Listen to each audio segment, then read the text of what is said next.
than a decade, your home for Major League Baseball. 17 days ago, an epic battle unfolded in the Bronx. Roger Clemens, Boston's former ace, and Pedro Martinez, the reigning king, squared off in a night to remember. 3-2 the count. Strike three call. Struck him out. Struck him out. And that's 12 for the Rocket.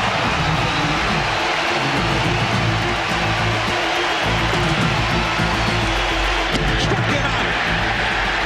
Number 8 for Pedro Martinez. 2-1. Deep and on its way. It is no longer a scoreless game. Pedro prevailed, but today, the rematch.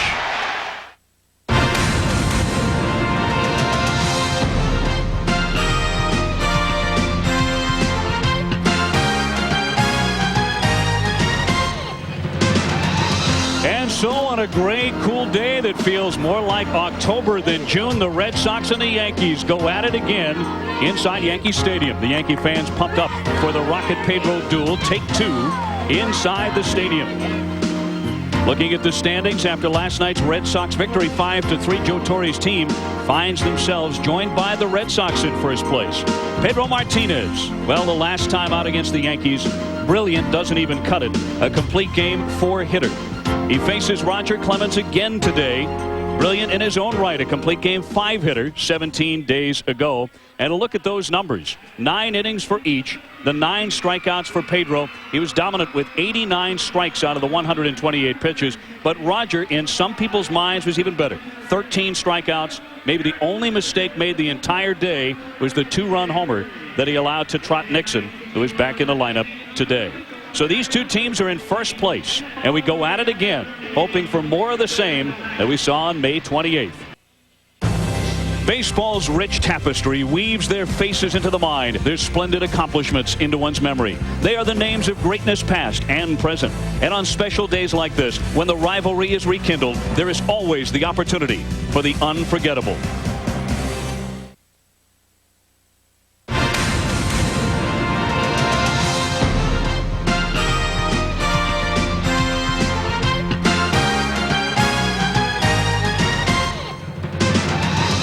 The Yankees' 1999 World Series banner arrived from the heavens this afternoon, seemingly like 24 before it, and touched down right on the diamond, where in a few moments the Red Sox and the Yankees rekindle a great baseball rivalry. A very special day inside Yankee Stadium. We welcome everyone. I'm Dave O'Brien along with Ray Knight. This one has all the earmarks of another great game like the one the Sox and the Yankees played just 17 days ago inside the stadium when Pedro and the Rocket hooked up in a classic matchup. They are, Ray, two of the game's great titans, aren't they? There's no question about it. Most overpowering pitchers in the American and National League for the last 10, 20 years. Pedro Martinez has just a complement of fastball, slider, changeup, just pure devastation. Nobody feels comfortable against him. You see the tremendous rotation on that fastball as he cross-fires away. Then he drops down, cuts a fastball, running away from a left-hander, and he comes back with a nasty yacker, and you've not even seen his changeup, which may be his most devastating pitch. Roger Clemens, on the other hand, straight over the top, has lost some of his fastball. When I faced him, he was purely a power pitcher, fastball, sliders. Now he's gone to the split finger as his out pitch. A little bit of change as he's matured and gotten older. Look at the difference between the two. Pedro Martinez has 3 angles that he throws the ball. In essence, that's 6 different pitches. Roger Clemens, the 1-arm angle straight over the top with the fastball, slider, and split finger. Raw power. His fastball, slider, and changeup. Even his changeup is a power changeup, whereas Roger still has power on occasion, but is more of a finesse with the split finger. Then you get to the position where you have constant movement on Pedro Martinez's pitches. Whether it's the fastball, the slider, or the changeup, it's always going somewhere. Roger Clemens, to be effective now, has to throw the spots. So that's the difference between the two. Jimmy Williams, the manager of the Boston Red Sox, who won the American League Manager of the Year a season ago, leading the Red Sox on to postseason play with 94 victories. And here's his starting lineup. He has Jose Offerman back. Offerman having missed 3 games because of a groin strain. He was out, but he's back in and 5 for 11 since they got him back. Jeff Fry at second base. Nomar Garciaparra, of course, one of the game's great stars at shortstop. Carl Everett, though, has made a tremendous difference for Boston already with 21 home runs hit. All of last season, the Red Sox center fielders combined to hit 7 homers with 59 runs batted in. He's already hit 21 with 60. Brian Daubach is the designated hitter with Darren Lewis in left field. Jason Varitek, emerging as one of the best catchers in baseball today, hits out of the 8th spot. And young Wilton Veras takes over at third base. He'll be playing regularly for Jimmy Williams because of the injury to John Valentin, who is out for the year. There's Pedro getting ready. That priceless right hand of his all wrapped up. He's 9-2 with a 0.95 earned run average. You know, Pedro known to be very playful in between starts, but he's got the look of Darth Vader. Some walk right away from the camera there on days when he pitches. Yeah, Dave, that's why it makes him so valuable, not only because he has the great arm and ability to shut other people down, but his presence in the clubhouse, that happy attitude reflects to the and goes right through his team, and as a result you end up playing happy and take the game for what it really is, as something that was meant to be fun. And with all the high pressure performers out there today having to go out and do things day in and day out, a guy like Pedro is just refreshing. Yankee Stadium is sold out. The weather today on the gray and cool side, mostly cloudy. There is a chance of rain, of course, on Sunday and again on Monday. The Yankees were rained out. They were able to play last night and lost to the Red Sox 5-3. But this one has the feel with the weather as well as inside Yankee Stadium as a game in late October where a lot is on the line. There's Derek Jeter, the all-star shortstop, among the club's leaders in just about every offensive category. And you know what he's doing right now, along with Scott Brocious? He's waiting for Roger Clemens. Now, Clemens has warmed up, but he has not made an appearance inside the Yankee dugout, and obviously not on the mound yet. Yeah, it's unusual. Usually when your team takes a field, your pitcher's ready to go, and he tells you kind of when to get out there. Roger now finally making his appearance. The fans reacting to Roger finally getting out there to work. You wonder if there's a little psych job going on there. Maybe. Waiting to come on out to pitch and making the Red Sox cool their heels. His last couple of outings since that gem he pitched against Pedro, well, obviously they did not go very well. In fact, in that game against the Mets on Friday, he allowed a grand slam to Mike Piazza, gave up 9 runs in the worst outing of his career. So in 10 innings total, 16 hits and 15 runs. And you wonder, Ray, if he emptied his tank in that great start against Boston. I don't think he's emptied his tank, but he's just not the pitcher day in and day out. I think Roger has lost a little bit off of his fastball. We talked about in the open his control. He can't get by with pitches that he misses and leaves one ball maybe on the plate, whereas before he could just throw the ball over the heart of the plate in his natural fastball with the great movement and the suddenness to it, and the hard break of the slider would get hitters out. Now he's had to resort to more of a control finesse type pitcher, and that has been his problem. He's behind in the count a lot. You saw the graphic there. He walked 7 in those 2 ball games, going 2-0, 3-1 an awful lot. Roger's always been a pitcher that's been very effective ahead in the count, then able to put you away. Let's get a look at the Yankee defense backing up Roger. In left field, Ricky Leday. Williams is in center field. O'Neill in right. Very good infield, obviously, for the Yankees with Tino Martinez, who probably should have won a Gold Glove last year at first base. Knobloch is back, although he's had a sore forearm and he missed several games. Jeter's still there at short. Brocious at third base, and Jorge Posada to catch Roger Clemens. And you're looking at one of the best in the business in Derek Jeter. We're going to watch him today and focus on his range, how he plays shortstop, as we are Nomar Garciaparra. Do a little focus on some defensive maneuvering and positioning and how they play. Jose Offerman to lead off. He's hitting .246 with 3 home runs, 16 RBIs, just off the DL because of a groin strain. He's to be followed by Fry and Nixon. And right away, Posada and Clemens cannot hook up. So maybe some Clemens nerves against Boston here today. And the first pitch is in for strike one. Well, I think that's what he has to do all day long. Get ahead with that fastball, locate it, then go to the split finger and the slider. A ball and a strike to Jose Offerman. The Red Sox with a 5-3 win last night, so they have forged a first-place tie with the Yankees atop the American League East. Last foul. Clemens ahead 1-2. Roger now in his 17th season. He won his first World Series ring in 1999. He won only 14 regular season games in his first year in pinstripes, but he was brilliant in a Game 4 clincher of the series against Atlanta. Still 1-2 on Offerman. See, the defense for the Yankees, they're going to be pretty much straight away. They do not do a lot of overshifting. Play everybody straight up. Just missed 2-2.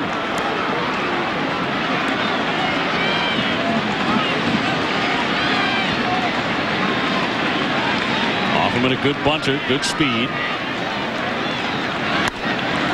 Lines that one right at Ricky Leday for out number one. So despite the lengthy wait, Clemens gets his first man. One gone with Jeff Fry coming up. And one thing too, Dave, we want to make note of here early. It took 5 pitches in order to eliminate Offerman. In Rogers' heyday, when he was the most dominant pitcher I faced in the 80s, he had that fastball that once he got ahead of you, he either elevated the fastball, four seam, dropped that hard slider on you. He was basically a 2-pitch pitcher, as was Tom Seaver and Nolan Ryan, because they had such good fastball, such good location on that fastball, they didn't need a third pitch. Fry, the little second baseman, has hit in 8 consecutive games and has had good numbers against Roger Clemens, 7 out of 15. I say, man. And he's a hot bat. Jimmy Williams needs him in there. And there's a liner into right field for a base hit. So he continues to cook against the Rocket. That's the first hit of the ball game. Well, when you have those kind of numbers against a pitcher like Roger Clemens, you know you can hit the fastball. And here Fry gets the fastball. You don't try to do too much with it. And nice drive the other way. Roger, nice tuck. Problem with this ball, just a little bit too sweet, right down the middle, belt high. So Fry has hit in 9 consecutive games, and here's Trot Nixon, the right fielder. And to show you what kind of fans the Red Sox have and how much they love to beat Roger, after Nixon hit that 2-run home run to beat Clemens on the 28th, his very first game back at Fenway Park, as he was striding up to home plate to bat for the first time, the Red Sox fans gave him a standing ovation. That obviously pumped him up even more. And he went out and hit a 2-run homer in his first at bat. So the Sox fans saluting his effort. They, of course, know how much that means to beat Roger with a dramatic home run. There aren't too many cities around, Ray, where that's going to happen. We're sitting in a ballpark where that kind of thing occurs, that kind of fan acknowledgement. They count 0-2 on Nixon. Well, I've always felt that Boston, New York, and Philadelphia were the most intelligent fans as far as knowing the game of baseball. Yeah, I'd throw St. Louis in there as well. St. Louis is right there. It's the corner. The crowd wanted it. 1 ball, 2 strikes on Nixon.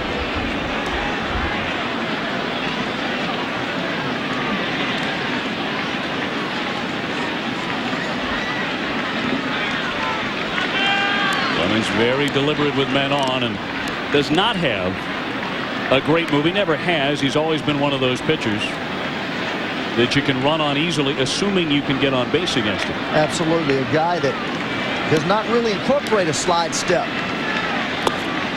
Well, there's also been a theory brewing in baseball the last couple of years about Clemens possibly tipping his pitches to the opponent by really slowing up that front leg in the delivery on breaking balls and tipping off the hitter that the breaking pitcher's coming.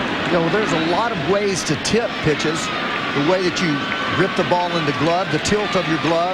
Sometimes on breaking balls you come down farther to your waist. And you can bet that with all the video, TV that we have now, these hitting coaches are zeroing in on these deliveries. And as Mel Stottlemyre said, he was going to take a look at Rogers' last start because he felt like every time he threw a breaking ball, they were all over it. Garciaparra on deck. Fry runs, and that's ball 4. Well, in that classic pitcher's duel with Pedro Martinez here at Yankee Stadium on May 28th, Roger did not walk anybody in 9 innings.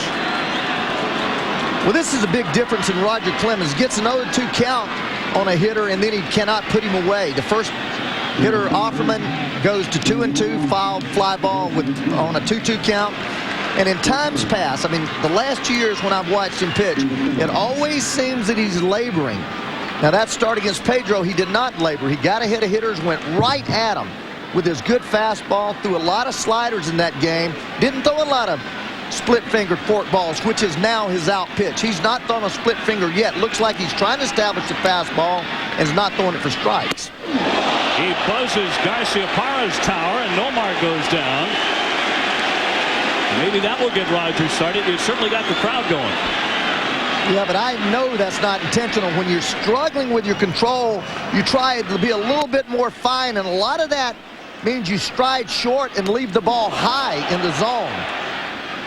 Omar gets right back up, and another one high to count 2-0. Now, we're likely not to hear a reason for the delay for Clemens coming out several minutes late to throw the first pitch. You wonder if there's something physically wrong, if he's ill or if he's sick or something. Well, sometimes you'll get into just, heartburn, or you get a little nervous, and you'll go in and you'll take a Tums or a Rolaids or something like that. I certainly, there's no way for us to know. He was awful late coming out. Posada goes out and talks to him. Garciaparra hitting .379. He can make a guy feel sick to his stomach, and that's way high for ball 3. And Nomar's a guy who has scrapped for hits in the past against Roger. Just 3 for 25 against him. Joe Torre wondering what is up. Well, when you high in the strike zone, normally it's because you stride too short. He finally finds the strike zone after 7 consecutive balls. And the count 3-1.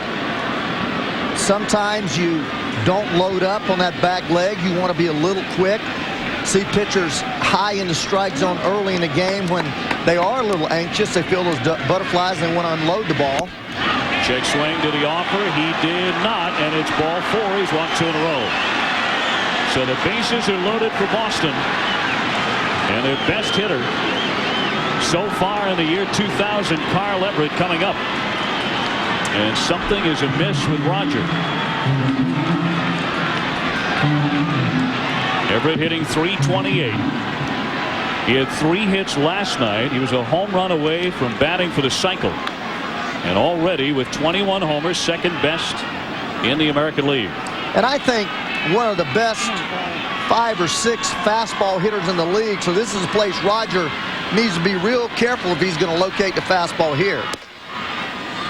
Ball 1 to Everett. He's just not getting ahead, although he was ahead a couple of strikes on Nixon. He's wild high. He's wild high with everything. And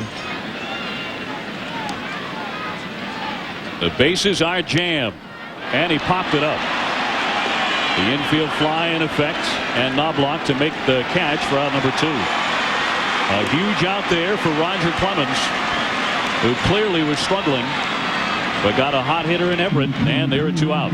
Roger's always been one of those guys that has not changed when he gets into trouble. A lot of people cannot pitch into trouble.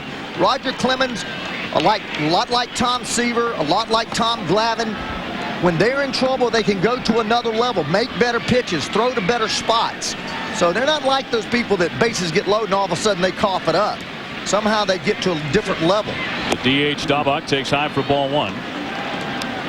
Brian Daubach, a very smart pickup by the Red Sox last year after a 9-year minor league career for the most part. And went out and hit 21 homers. The 1-0 pitch. Again, very high. He's just not finishing off. You see him right there. Roger's always finished off with his right hand touching and almost picking up grass or dirt as he finished. Right there, it was almost a stiff front leg. Did not finish off that pitch. Almost threw it completely standing up. A strike, 2-1. No place to put Dahlbeck here. And for Roger Clemens, in the first inning, the Wolf is at the door. Of course, this crowd is going to go crazy if he can get out of this jam. Fry, Nixon, and Garcia-Parra get their leads. Dahlbeck making him throw strikes, and it's 2-2. Well, in Roger's case, it looks like he keeps bending down out there stretching. It may have been that his back or his legs had tightened up. Look at his delivery here. Everything there is the same. But watch how he kind of stands up. He doesn't follow over with that leg or his arm finishing off the pitch. So he may have had a little stiffness in his back when he came in for the bullpen, it being a cold day. And that's also evidence of a lot of balls high in the strike zone when you don't finish off your pitch, follow through with your pitch. Well, the temperature is 63 degrees when we started. So more autumn-like than midsummer. Posada again will visit the mound as they try and get together on what to throw here in the 50,000 plus inside Yankee Stadium. Are dying to explode. Joe Torre just wants the inning over with.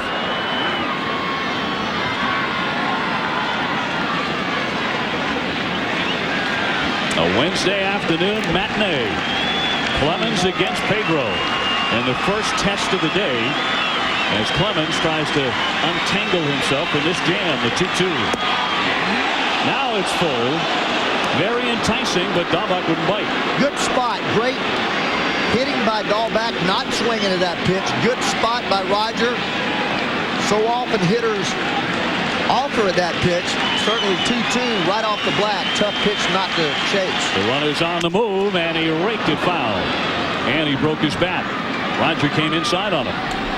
Great pitch. After going away with the fastball, the most logical place now is to try to bust a man in, because with 2 strikes, you're trying to protect the plate. So Roger comes inside hard with the gas, breaks the bat, and there's not a lot you can do with it. Almost, even though it's 3-2, Roger, look how Posada sets up inside, busts him hard inside, right there at the spot he wanted to. Dahlbeck could not do anything with that ball.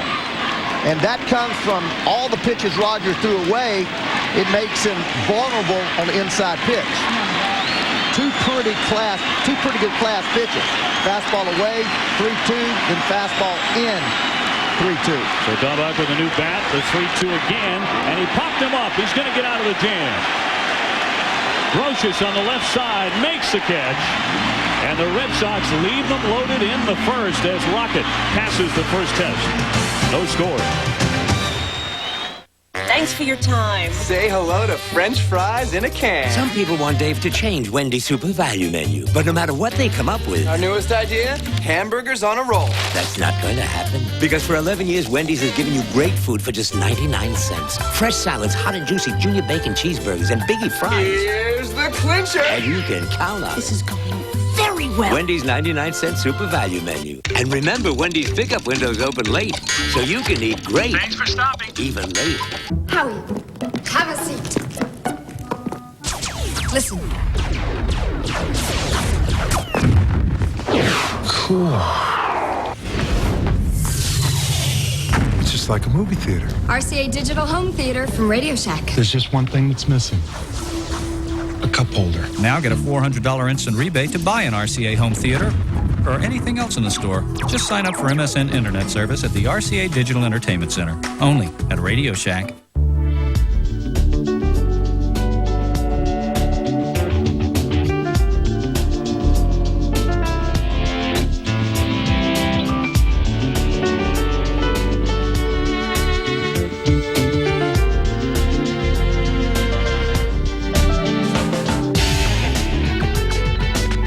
The surprisingly affordable Leganza from Daewoo. At less than $19,000, no other car has taken luxury this far. Well, the Red Sox had a golden opportunity loading the bases but could not score as Roger Clemens got out of it. So in the Pedro Rocket duel, take 2, Joe Torre can breathe a little bit easier, although he doesn't look too comfortable after that ragged first inning by Roger Clemens. Let's get a look at his lineup. He does have Chuck Knobloch back at the top after an injury to his left forearm. He had a cortisone shot a couple of days ago. He was in there last night, went 1 for 4. Jeter hitting .339 right behind him. Then Paul O'Neill, Bernie Williams, Pedro Martinez, who's driven in 32. Jorge Posada, a .326 hitter, having an outstanding year. He's hit a dozen home runs. Leday is in left. Spencer, the designated hitter, and Scott Brocious, the Gold Glove third baseman. Pedro Martinez, the most dominating pitcher in the game right now, with all due respect to Randy Johnson, has the great fastball. 60 times he struck out 10 plus in a game. Always matched up against the oppositional's ace. 45 hits and 85 innings pitched. That's flat out unbelievable. Look at the 16 base on balls. If you combine that with the hits, you're still looking at 61 against 85. Tom Seaver always told me, if you add your hits and your base on balls, it's less than your innings pitched, you're an overpowering pitcher. Obviously, with the 114 Ks he is, the nation knows it. The great fastball from 3 different angles, the tight slider, and a great changeup. And only 5'11", 170, and you wonder where it comes from. Chuck Knobloch hitting .286, and he's hit in 7 consecutive games. Made some nice plays in the field defensively last night in his return. And of course, his throwing problems much maligned here in New York. Jeter and O'Neill to follow. 0-0. On a gray Wednesday afternoon, but they've got baseball inside the stadium, and a tremendous matchup again. A ball and a strike on Knobloch. Pedro has 2 Cy Youngs, 1 in each league. So he combines with Roger Clemens for 7 Cy Youngs between today's starters. Dave, I saw Mel Stottlemyre go to the phone as Clemens came in, and immediately they got Mendoza up in the bullpen. So Roger may have experienced some tightness or something. I mean, I hate to speculate what's going on, but they do have Mendoza warming up in the pen. The 1-2 pitch, and raked into the corner by Knobloch, and up against the fence. He digs into second base with a stand-up double. So here in the first inning, already both pitchers not nearly as pristine as they were 3 weeks ago. You don't see Pedro throw too many fat pitches, but that pitch fastball up with a little bit of movement in, just so you can throw the head on it, and Knobloch does just that. Ball didn't run in, as Pedro's balls are accustomed to do. Great movement on his fastball. I mean, good 6, 7 to 8 inches movement sideways on his fastball into right-handed hitters generally. Jeter with a man into scoring position, hitting .339. He has sizzled since coming off the disabled list on May 27th after a strained abdominal muscle. In 14 games back, he's hitting .477. It's 31 hits and 65 trips. You don't see Garciaparra anywhere near Knobloch playing Jeter to pull for some reason. Gently tapped foul. Nothing into the count. Yeah, Garciaparra way over toward the third baseman. Look at this right here. Garciaparra just only about 5 steps from the third baseman. Look at the hole up the middle there. Right here, Jeter, with nobody on, should be shooting the ball back up the middle or to the right side. Garciaparra playing in the hole. That tells me they're going to throw him a lot of changeups and a lot of fastballs down and in, because that's too huge a hole to just give up to somebody. Nobody out. Knobloch at second base. And you can see Jeter trying to go the other way there on a pitch outside. Now Pedro, this is where he really gets pretty sick against the opposition. Opponents are 2 for 45 with men in scoring position against Martinez. I mean, you can tick off a volume of those kind of stats about Martinez, but that's what you call pitching in the clutch. The 2-strike pitch to Jeter. Ran it up there. Too high, 1-2. I can tell you right now, Dave, all Knobloch has to do is get a good lead and steal third. Pedro's not paying any attention to him. Shortstop's off of him. You have nobody out, and you don't want to get thrown out over there. But there at third base, he can steal third base standing up right now. Guarantee you. Fry's playing with him a little bit, but backs off early in the set. He's backed off already. He could go right now. Not running, and it's fouled An excuse me wave there by Jeter. Just got the bat in the way in a check swing. Well, of course, Pedro Martinez, legendary, coming inside on hitters. And the last time that he faced the Yankees on the 28th, not afraid to go inside. He hit a couple of hitters as he got Knobloch. And later in that game, he also got Posada. Well, it's all a part of his repertoire, his idea, the way he goes about his business, establishes that inside part of the plate as his, and then goes away with a slider and a changeup. A wave and a miss, and he struck him out.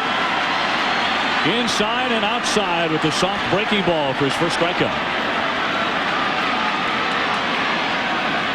Well, it's real hard to stick that shoulder in there when you've had one right up around your neck at about 98. I mean, that ball, Jeter's got no chance. He misses this ball by a good 10 or 11 inches. That's one of the worst swings you'll ever see Derek Jeter make, and that's simply because of the little message sent up and in. One down, the hitter, the lefty, Paul O'Neill. He's hitting .294 with 7 home runs. Pedro, of course, has only made one start since the gem against the Yankees here, and that was against the Cleveland Indians. It was a one-hitter over 8 innings, so he pitched a terrific game, but because of that oblique muscle pull, he hasn't pitched very much. He's also working on an extra day's rest today, and last year when he had that extra day, he was 13-1. That one hit softly. Great stab by Fry, and that's going to save a run, at least for now. It'll be an infield hit for Paul O'Neill, but no RBI thanks to the effort by Jeff Fry at second base. Knobloch had to hold up at third. Well, that's because the Red Sox are overplaying. Generally, if Fry is playing straight up, that's a routine play, but the Red Sox playing rank pull with their second baseman, just as they were with the shortstop. Ball hit softly. I mean, this is a 5-hopper up the middle. Fry is able, but you don't even see him in your picture there. He's playing him so hard to pull. Good job knocking that ball down. But the Red Sox have shown us early that they're overplaying defensively, and that goes right back to Jimmy Williams, who was a defensive coach for the Atlanta Braves, and they overplay more than anyone. Yankees on the corners, and Bernie Williams in the box, hitting .296 with a dozen homers and 54 runs batted in. He was hitless last night, was 0 for 4. But he does have 12 hits in his last 28 at-bats, and he's hit in 8 consecutive games. So Pedro facing a hot bat here. One down. That one gets underneath Varitek, and a run will score. Knobloch. Or did it hit him? It did. It got him. That hit him, and it glanced off him. So they're going to send Knobloch back to third base. A hit batsman, as again he tried to come inside, but too far, and that loads up the bases. Well, that actually was a slider, and this slider he throws about 86 or 87, so it hurts. But you see the hard slider hitting right above the instep on the back foot there. Not a lot of control really shown by either of these pitchers, who are great control artists. We mentioned Martinez only 16 walks all year long and 88 innings pitched. And that's just barely 1 point something per 9 innings. So Roger Clemens loaded the bases on a hit and 2 singles in the first inning. Got out of it despite a bases jammed 1-out situation. And Pedro Martinez faces the same scenario here, facing Tino Martinez. But that's what he does so well, Dave. He throws so many strikes that hitters are not able to get the good part of the bat on. He just throws balls in the inside part, the outside part, uses the 4 quadrants of the strike zone right there. Changeup. Beautiful pitch, pulled the string beautifully, and it's 0-2 on Martinez. When I talk about the quadrants, I'm talking about up and in, down and away, down and in, up and away. Keeps the ball on the corner and on the edge of the vertical part of the strike zone. Tito really starting to drive the ball after a very quiet first couple of months, but he goes down on 3 pitches. So So Pedro, with some nasty stuff, dispatches his namesake. I'm talking filthy.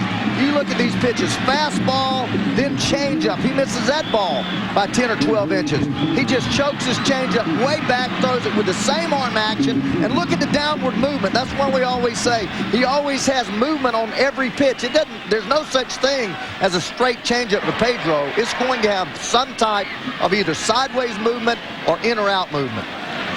So here's Posada. The base is still jammed. And did that one hit him? No, it was down and in and blocked by Verite. Down over the shoe tops of Posada. I tell you, he got in trouble, but it didn't take him long to dispose of Tino, did it? 1, 2, 3. And Tito found a seat. And a pretty fair hitter. Posada hitting .326 with 12 homers. The Yankees are 11-0 in games in which he hits a home run. But as you know, Pedro doesn't give up too many. Defense, you see, now that you have 2 outs, the defense goes back to almost a neutral position. Everybody's straight up, deep to knock the ball down, shortstop and second baseman deep. Everett, the only one person out there not really in a true straight-up position. The 2-0 pitch, a fastball to get a strike. 2-1, a Yankee at every base here. Everett playing Posada. As you look at their career bases loaded, 277. Playing Posada a little bit to left field, shaded a little bit to left field, and very shallow. He's the shallowest playing outfielder in baseball today. This is the 21st pitch of the inning for Pedro. And it's off the corner now to count 3-1 and a hitter's count for Posada.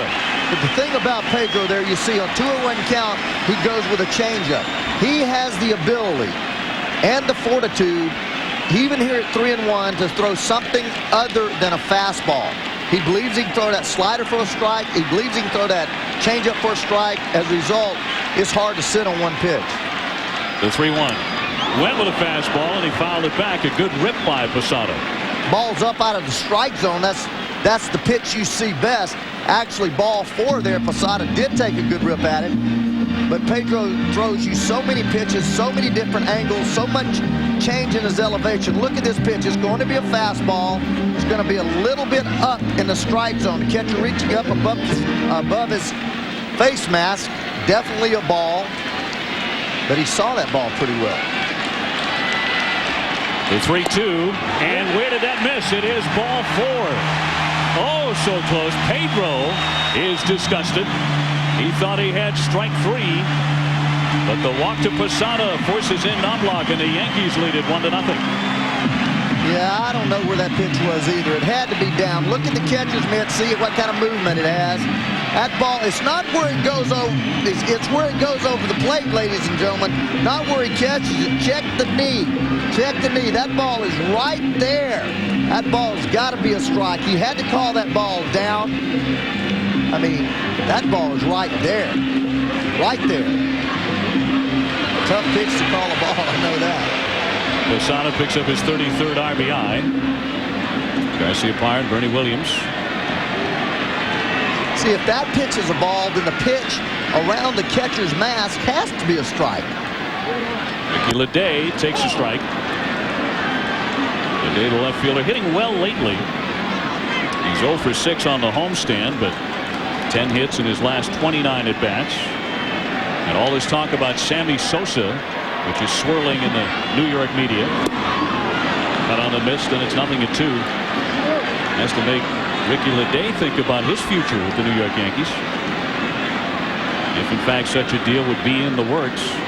We do know that George Steinbrenner and Joe Torre did discuss it.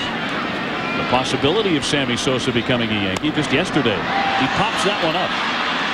And in comes Veras, the third baseman, on the mound right on top of that hill. So they do leave him loaded. But the Yankees get a run on ball 4. And it's 1-0 New York.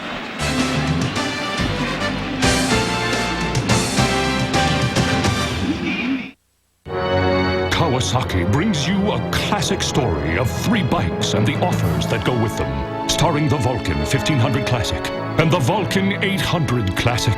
And in the role of its career, the fuel-injected Vulcan 1500 Drifter. The all-star cast includes up to $500 in free accessories, or payments as low as $106 per month, or 000 for 6 months. The Vulcan Cruiser from Kawasaki, a classic that will move you. Now playing at your Kawasaki dealer.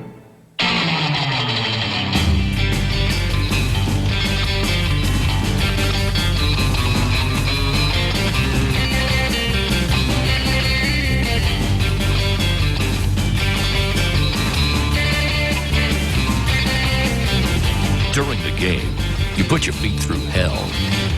So afterwards, put them into something a little more comfortable. Ryder After Sport footwear for fast relief of athletes' feet. In all of us, there is the genetic code for mutation. Now, a change is coming. Magneto believes that a war is brewing between mutants and the rest of humanity.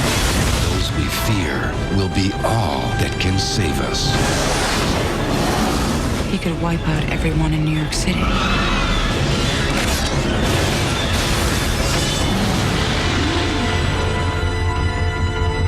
Starts Friday, July 14th. Play the Milk Mustache Fame Game. Win millions of instant prizes or collect caps for the grand prize. To live the life of a celebrity.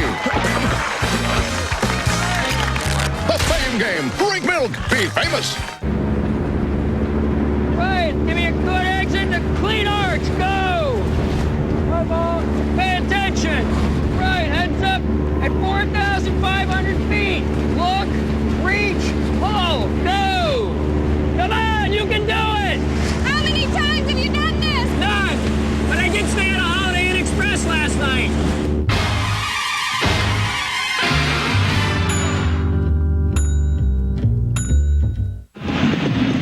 The Yankees have the first run of the afternoon. 1-0. They lead the Red Sox going to the top half of the second inning. Well, so much for the rematch between Clemens and Pedro Martinez. That is not Roger Clemens. That is Ramiro Mendoza. Obviously something wrong with Roger, who has to leave the game after 1 inning, 1 hit. He walks 2. He did not have command, loaded the bases, got out of it, Ray, but something's wrong with him physically. Yeah, well, I don't think it's his arm or they wouldn't have sent him out there. It was probably his legs or his lower back somehow tightened up in this cold weather. I mean, that's what I'm guessing. In all probability, I imagine that's what it is. Mendoza has been effective this year as a starter, coming off a tenderness in his shoulder. Actually, today should be his start. The rain out pushed him back, so they inserted Clemens in that spot. Now, we do have word on Clemens now. This was the reason that it took him so long to come out. The game delayed at the outset several minutes. Roger never could get loose. A strained right groin. So Clemens is done for the day. That's a good reason why his stride was short. It's pretty hard to push off when you have a tender spot in that groin area. So Mendoza to take over with a 1-0 lead, and Darren Lewis will lead off for Boston. And it's Varitek and Wilton Veras, the young third baseman. When Mendoza, you're going to see a guy that throws a lot of sinkers. Throws the ball down when he's effective.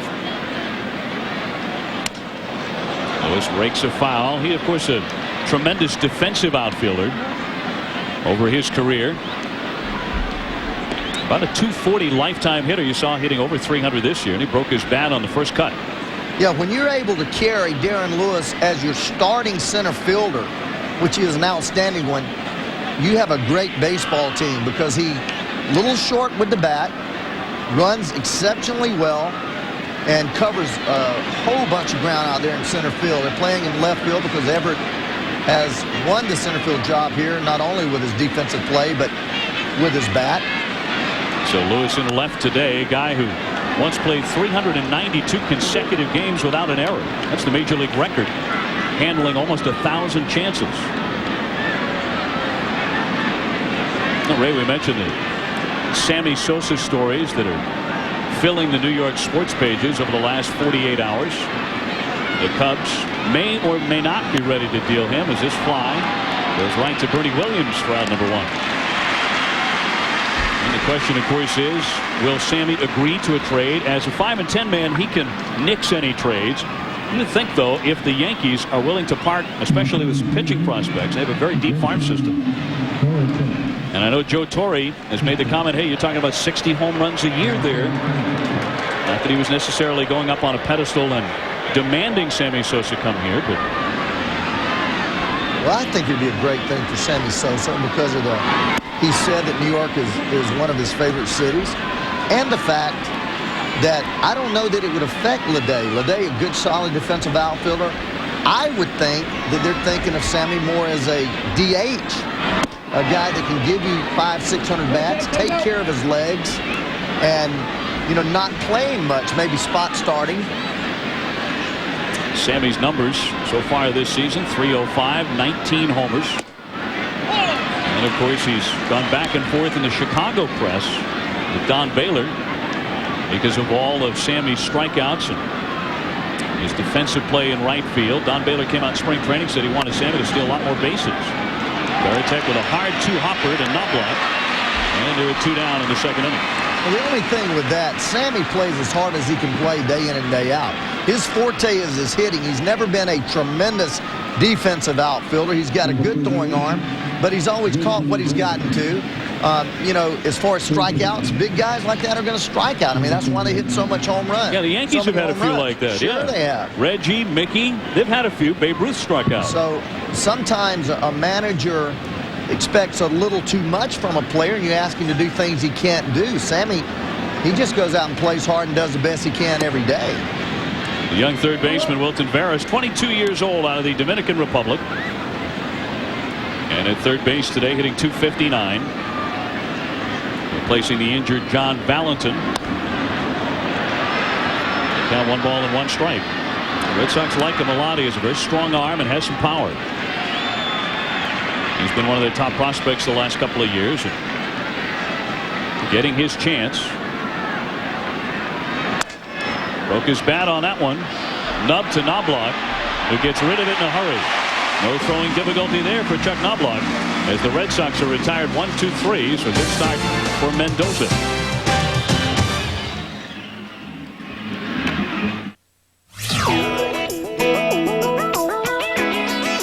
Check this out. Go to some auto insurance company websites and try to get instant quotes and instant coverage. Can't do it. At Progressive, our website is different. You can do things at Progressive.com that you can't do at other websites. I got an instant quote from Progressive and rates for 3 other leading companies. No waiting for emails. No pushy callbacks. If we can't save you money, we'll tell you who can. I bought my policy online in the blink of an eye. Or if you want, call us anytime at 1-800-AUTO-PRO. At Progressive.com, I can pay my bill online, even add a new car if I want. Even our immediate response vehicles are online to help settle claims faster. More people visit Progressive.com than any other auto insurance website. Those other websites might as well be called can'tdodiddly.com. We've given the auto insurance industry a big upgrade. Shop and buy online at Progressive.com. Not what you'd expect from an insurance company. If you have thinning hair, you can get this hair loss research update free by calling 1-800-HAIR-CLUB now. I love my hair, and I can't believe how simple the process is. It's quick, it's easy, it's painless, there's no surgery. And what I love about it is I can do whatever I want every day. I can go swimming, I can play sports. You won't believe it until you try it yourself. You can get this hair loss research update free by calling 1-800-HAIR-CLUB now. It's not about having fun. It's not about recreation. This is about action, drama, and intensity. This is the College World Series, and it's about winning. The emotion of college sports and the excitement of top-flight baseball come together in Omaha. The 2000 College World Series continues tonight at 7 on ESPN2. To say Pedro Martinez gets up for the Yankees is the essence of the word understatement. These are his last 3 outings against New York. 3-0, including the playoffs. A 0.36 earned run average rate in 25 innings. He's allowed just 7 hits, striking out 38. And he's given up 1 earned run. And until they got a run off him in the first inning of today's game, he had gone 23 1/3 innings without allowing a run to the Yankees. Over that span of starts, he goes after Ricky Leday to start the second. 1-0 the Yankees in front. Well, if you were a chemist or a physicist and you started to build a body to be a pitcher. Get up the middle, a range play there for Garciaparra, and he guns him out. Nice spin move by Nomar for out number 1. Tremendous range by Nomar.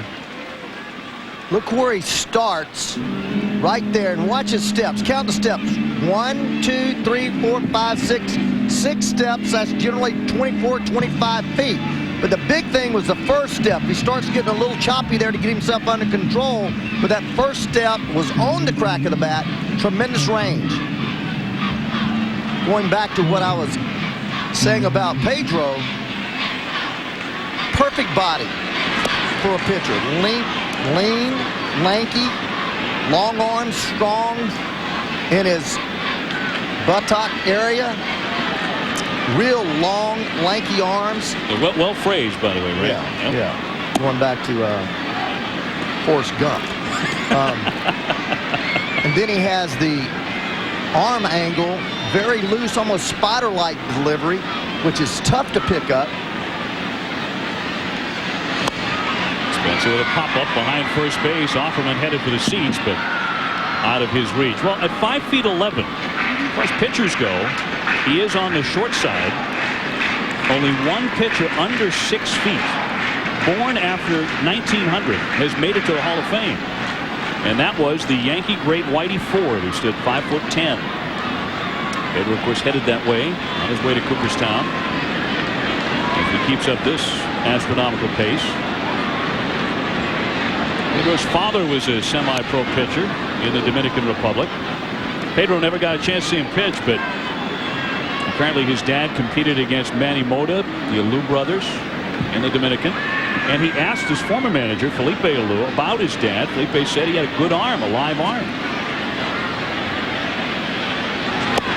Well, I think live arm is exactly the perfect adjective to describe this young man here, because his ball goes all over the place.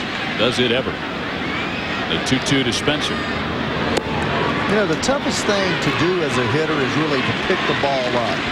You sit over there in the on-deck circle, you look at films, you try to figure out exactly where the guy's release point is, and then when Pedro, you have no chance, because he changes release points about every pitch. And then the next thing is, once you find the release point, you try to get your timing. Well, you can't do that with Pedro because he throws his fastball 97, his slider 87, and his changeup about 80.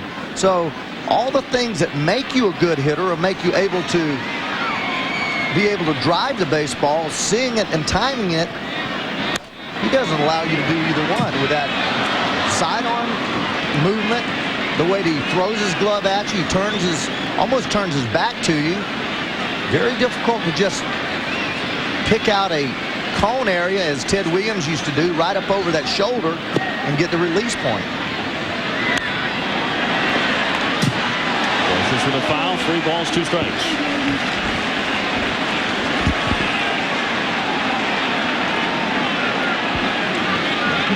Look at that. I mean, there's no way. I mean, when you're a right-handed hitter, that ball ends up coming from behind your back.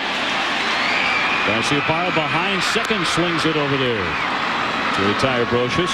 2 good rangy plays here by the all-star shortstop. Well, big night coming up this Wednesday evening. It's tonight on ESPN, the White Sox against the Indians at 7 o'clock, 4 o'clock Pacific time. And on ESPN2, the Diamondbacks against the Dodgers at 10 o'clock Eastern, 7 Pacific. Arizona with a 3-game lead on the Dodgers, and they have the big unit, Randy Johnson, with 10 wins, first in the National League, towing the slab tonight. 2 down. Here's Knobloch, who doubled and scored in the first inning. So he's hit in 8 consecutive games. He has scored the only run in this one. In the bottom half of the second inning, on a great day at Yankee Stadium, and an afternoon that has already seen Roger Clemens have to leave the mound after just 1 inning. It's really hard to find a way to set up to hit Pedro properly. I mean, to me, a guy that throws hard sinkers in, you almost have to back off the plate and think, shoot the ball to right field, anything close to me is a ball. But when you back off the plate with Pedro, he has such great control that he drops that slider on the outside black or that changeup out there. So these hitters that pull the ball off of him are sitting right in his hands. He's ahead of Knobloch, 1-2, and just got a piece of that one to stay alive. And Ray, occasionally you'll hear a certain physical advantage that a great player has. Like these talk about Ted Williams' eyesight, phenomenal eyesight. If you examine the fingertips and the index and middle fingers of Pedro's right hand, you'll see they're calloused right up underneath the fingernail. Swing and a miss, and he got him for strike 3. Must give him some extra command, being able to hold on to that ball a little bit longer. And he did it to whip Knobloch. 1-0 New York. See if they got one of these. I don't believe it. You know how long it's been since I've seen one of those? How'd you find this? Oh, go back. Give me the mouse. Give me the mouse. Come on. Car Guys, your website is here. CarParts.com, the world's largest supply of parts and accessories for cars and trucks. Oh, man. No, stop. Excuse me, number 8 bus go here. About number 9. What are you looking at?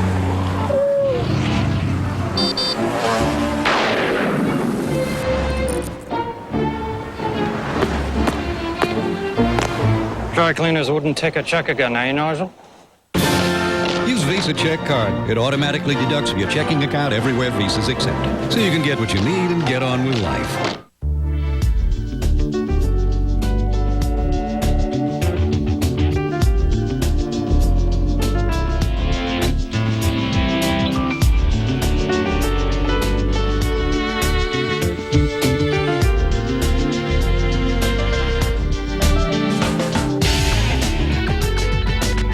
The surprisingly affordable Leganza from Daewoo. At less than $19,000, no other car has taken luxury this far.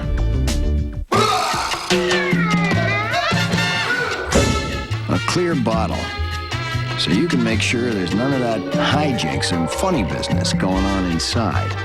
Introducing crisp, easy drinking Beck's Light. The forces of nature are waging a war, and the target is your deck. But Thompson's will stop them, because when others fail, Thompson succeeds, protecting your deck like no other, guaranteed. Thompson's Wood Protector. It never takes a day off. At Yankee Stadium, Dave O'Brien, rain night with you. 1-0. The Yankees in front on a bases-loaded walk. They brought in Knobloch in the very first inning. Both starters had lots of command issues. And Roger Clemens had a bigger issue. He had to leave the game because of a right groin strain after just one inning of work. So Mendoza into his second inning out of the bullpen, working against the top of the Red Sox order, and Offerman, Fry, and Nixon here. Offerman 0 for 1. He's lined out to left field. These two clubs hooked up in the American League Championship Series last season. Boston getting into postseason play after 94 wins, winning 90 games for the second consecutive year. And since 1976 and the advent of free agency, the Red Sox have won more games than any major league team except the New York Yankees. And that's ball 4. He saw nothing to hit. Roger Clemens came out late to start the game, went back to the clubhouse. Watch his right leg, how he never finishes with his right leg. That's where he had the groin pull. Mentioned how he did not kind of finish, and he leaves it up in the air, kind of stiffens it right there.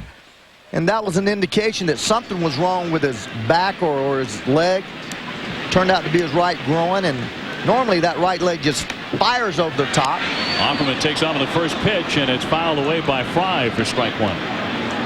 And that's the reason why it didn't, because he has either torn it or aggravated something in there. We will not hear, in all likelihood, any further on that injury today, the groin strain of Roger Clemens. Clemens coming in with a record of 4-6, so obviously not having a Cy Young kind of a season. And his last couple of outings had been very short, just 5 innings apiece. Fry with a base hit in the first innings. He's 1 for 1. Good stab there by Posada to keep that one from getting by. 1 ball, 1 strike. Mendoza, for the most of his career, has been used as a spot starter and a long man for the Yankees last year, starting in the 5th role. Arabu taking that over, then after the trade, moving back into that slot. This year, starting the season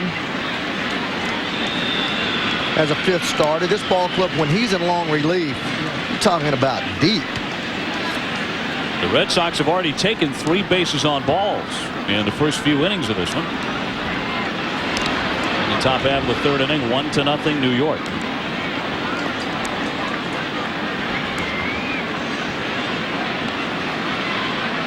Offerman, good speed.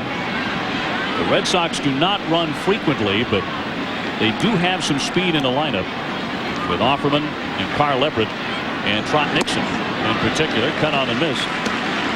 And Mendoza's ahead 1-2. With Mendoza, he's had 150 major league appearances, and of those, only 50 have been starts.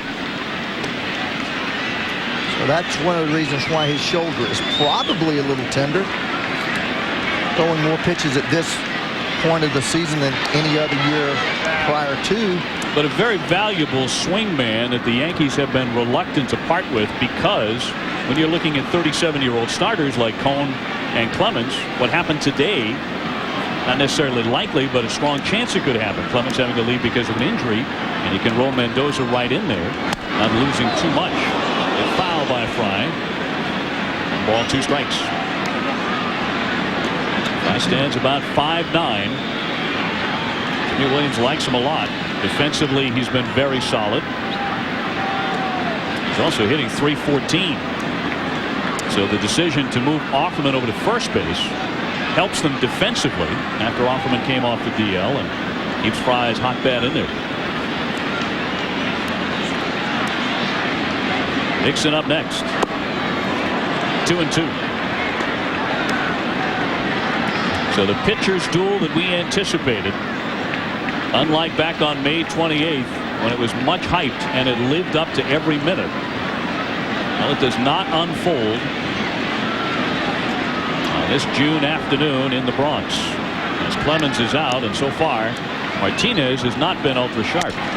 Another broken bat. Jeter shovels, and that's the only play they get. On the first play, he got it to Knobloch. 1 man out. That ball hit very softly, and Ray, I think 4 or 5 broken bats already on this day. Yeah, with the ball moving into you, this pitch is just a sizzling sinker in on Fry's hand. No chance, as he feels the ball right there on the grass. But every pitcher that we've seen thus far today has the ability to run the ball in on these right-handed hitters. Ball appears to be out over the plate, and the last 2 or 3 feet at the plate, it just runs right in on your hands. So Fry becomes the runner at first base for Trot Nixon, who drew a walk in the first inning. Nixon with 15 home runs as a rookie and 7 so far in 2000. Getting just under 300 defensively. He's really making a name for himself among right fielders in the American League. He might be the best defensively in the league right now. Well, Jimmy Williams said that he's playing as well as you can play. Running the bases, clutch hits, driving the ball, hitting over 300. And as you've mentioned, really worked hard at playing that tough right field wall. Everybody talks about the left field wall, the configuration at right field. Very difficult at Fenway with that short porch with a curve going all the way out to about 40, 50 feet. And straight across to a low wall by the bullpen. Yeah, that's Dewey Evans' corner out there in right field, right there in front of the bullpen. Jimmy, of course, preaches defense and then more defense. Wants his teams as fundamentally sound as possible. Nixon being very patient, and a count 3-1. Well, this is a good running count here, 3-1. You figure that Nixon swinging the bat as well as he is. First base Big hole over there. Should get something to hit here, 3-1. Fry, a good runner. Just a change-up, a breaking ball. He'll steal the base. If it's a fastball, he could score on a double. He is running, and it's raked into right, but O'Neill will make the sliding on the knees catch. No double play. But a fine grab out there by Paul O'Neill. Speaking of solid right fielders, a sinking, slicing line drive. Not as easy as it looked. Paul does everything so well and so quietly, except in the dugout with that water cooler. Yeah. But here's a pitch, fastball moving out, starting in, moving out over the plate. Right on it, Trot Nixon. Here, ball sinking hard, and O'Neill going down with the sink to his knees. Out number 2, and here's Nomar, who walked his first trip. Goes after the first pitch and hits it to Jeter. And that's all for Boston. They get a man on, but strand him. We're in the middle of the 3rd inning in the Bronx. Still 1-0, the Yankees. Kawasaki brings you a classic story of 3 bikes and the offers that go with them. Starring the Vulcan 1500 Classic and the Vulcan 800 Classic. And in the role of its career, the fuel-injected Vulcan 1500 Drifter. The all-star cast includes up to $500 in free accessories, or payments as low as $106 per month, or 000 for 6 months. The Vulcan Cruiser from Kawasaki, a classic that will move you. Now playing at your Kawasaki dealer. Hi, I'm Tammy. What do you look like?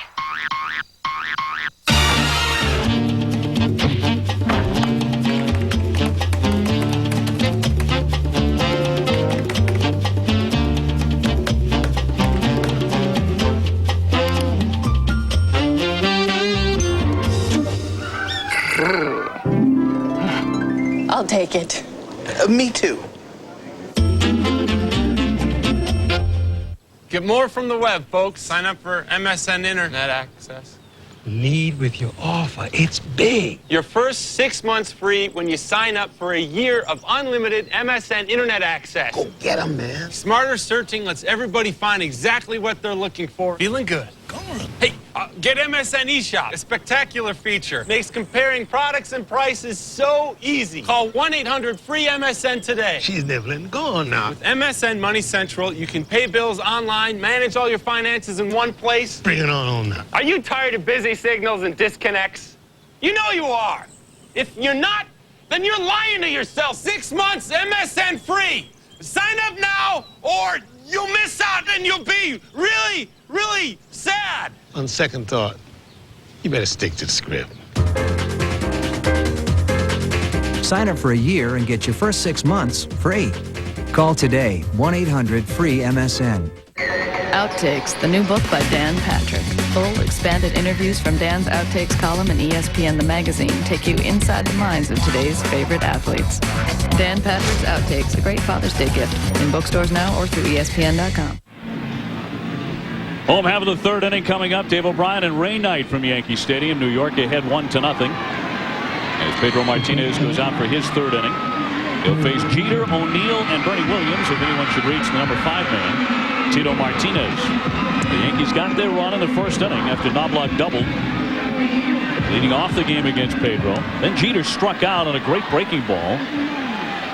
O'Neill got himself an infield hit. Bernie Williams was hit by a pitch that loaded the bases after Martinez struck out on 3 pitches. Posada on a very close pitch drew ball 4, and that forced in the run. Knobloch scoring, and that's been the extent of it so far. Boy, that pitch on the replay looked like it was probably a strike.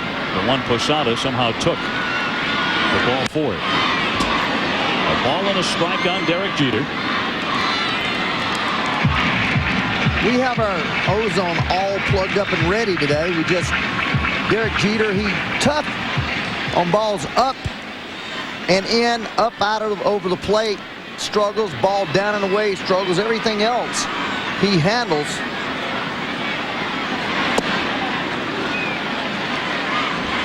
As you mentioned, the first time up, going down on a hard breaking ball down and away, and that's one of Derek's vulnerabilities.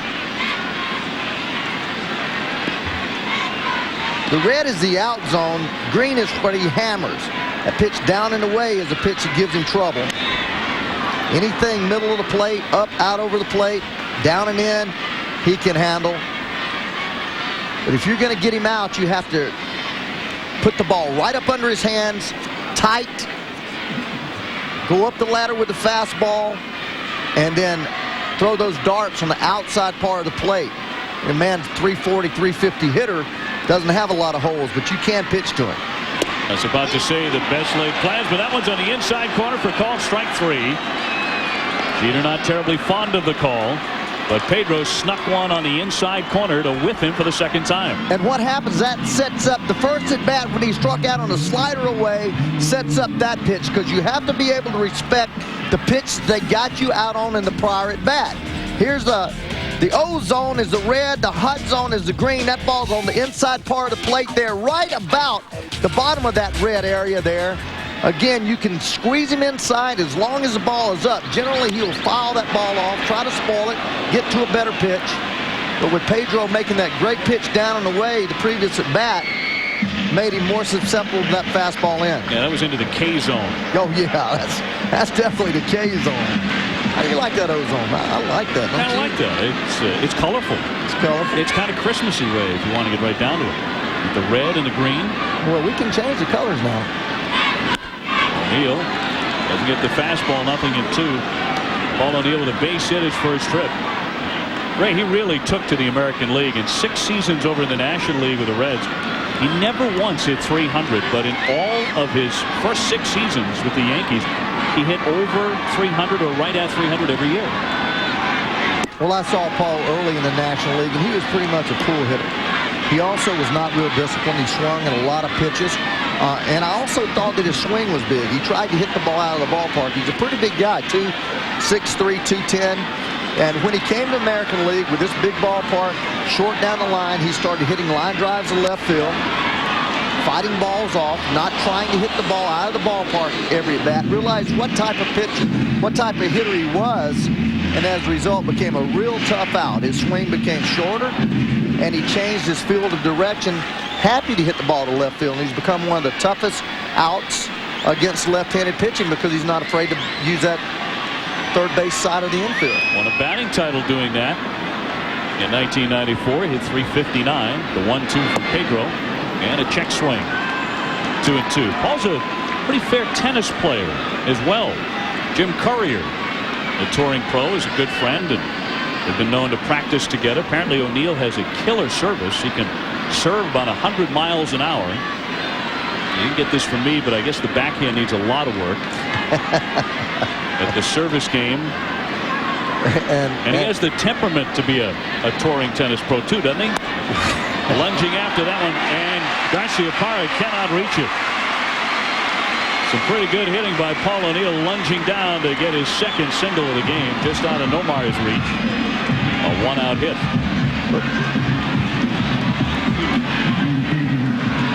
Dave, a lot of times shortstops do not see the ball as well from left-handed hitters because it's kind of an inside-out swing. That ball away, Garciaparra leaning a little bit the other way, didn't get quite as good a jump. O'Neill pulling a ball on the outside, black up the middle. Garciaparra, in his mind's eye, sees the ball out away from him, thinking the ball is going to be hit his right. Holds there just a little bit, and a little flip of the wrist gets the ball up the middle, base hit.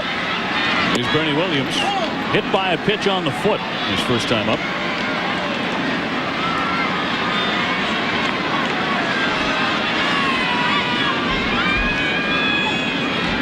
Bernie in 1999 became the first Yankee since Lou Gehrig with a 200-hit, 100-walk season. A complete year for the man who, along with Jeter, is the heart and soul of their lineup. He also scored over 100 runs and drove in 115. He's turned into a great hitter. He's fallen behind 0-2 on Pedro. Martinez with 4 strikeouts. He's also walked a man, and he hit Williams. Close play, got him. O'Neill didn't get back. He did not slide. And he wants to argue this one. He didn't get in the umpire's face too long. Nothing like McEnroe on a tennis court in his heyday. A lot of that is embarrassment. Sometimes when you get picked off because you're not quite paying attention, your first base coach may have said something to draw your attention. But here, he leaned a little bit like he was going to go and makes a good throw over there, tags him high. I don't know that he's out, but he actually had a little bit of lean, real close play.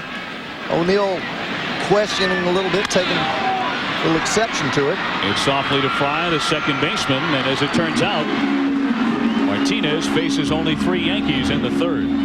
Carl Everett, the leading home run hitter of the Red Sox, will lead off the inning, 1-0 the Yankees. They played in half-empty stadiums. Billie Jean King. So we could get standing ovations. Flojo. Martina Navratilova. Althea Gibson. They were ridiculed. No fan clubs. No fan clubs. No shoe contracts. No respect. They endured catcalls. So we could be superstars. They played for themselves. Wilma Rudolph. No sponsors. Nobody paid much attention. Hazel Howard. Daddy They Stoltz. were called different, so this would be normal. They started everything. They made records. They made history. Cheryl Miller. Chris Everett. We have it good. We have it good. I love to play. I do my best. I want to be great. I want to be great. They created a world where we could jump, shoot, Sing. Shine. Try. Don't blow Don't it. blow it. don't blow it.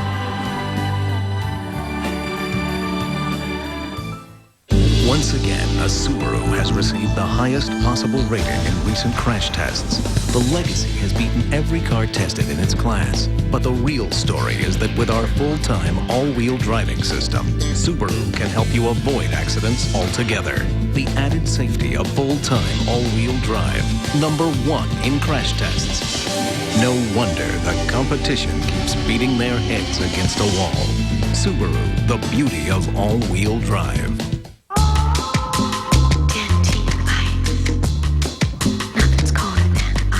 Not all chewing gums are the same. Dentine Ice.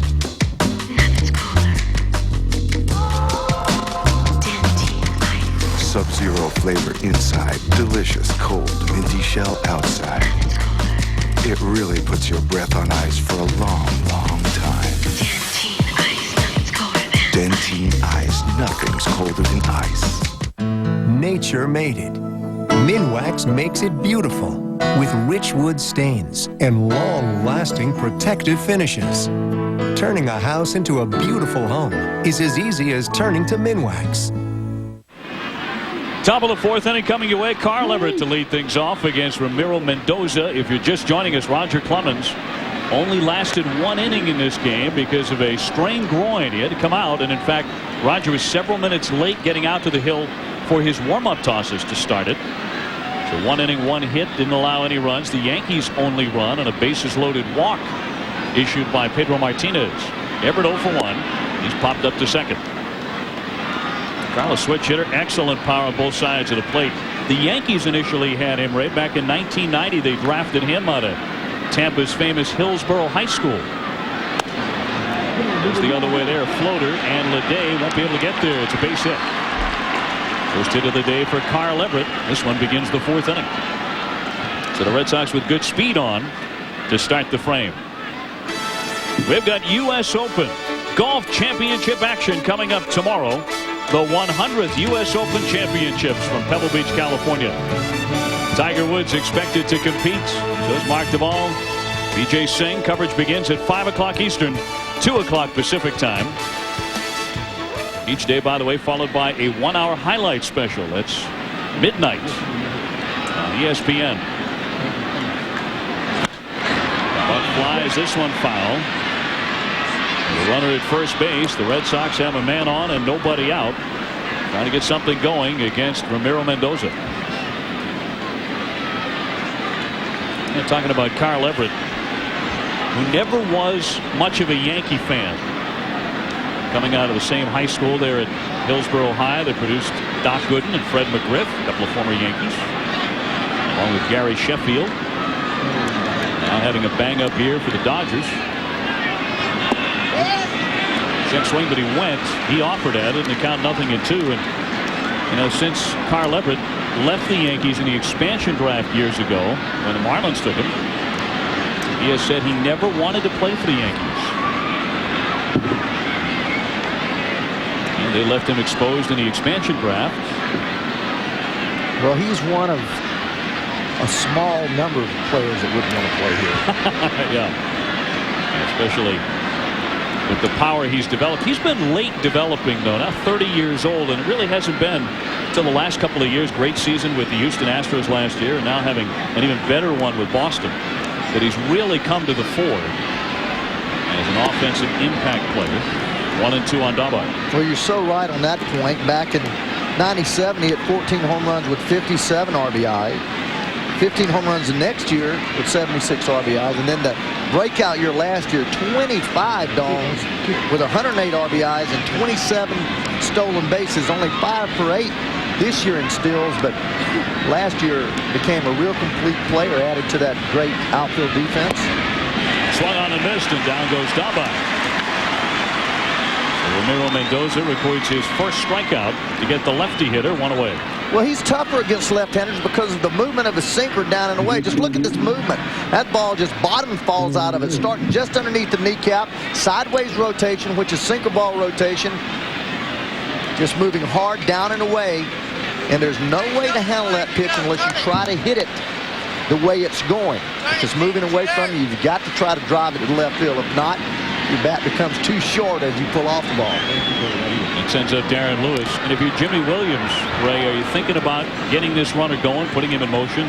Absolutely. In a ball game like this, you know, with Mendoza looked like he has good stuff. The best thing to do is when you have speed on the bases is use it. Boston hasn't run a lot this year. Only 20 steals. But this is probably their best base stealer, true best base stealer. As you look at the remainder of their club, Darren Lewis can fly and steal you 30-40 bases, but he plays a limited role. There's no one else in the starting lineup with more than 5 steals.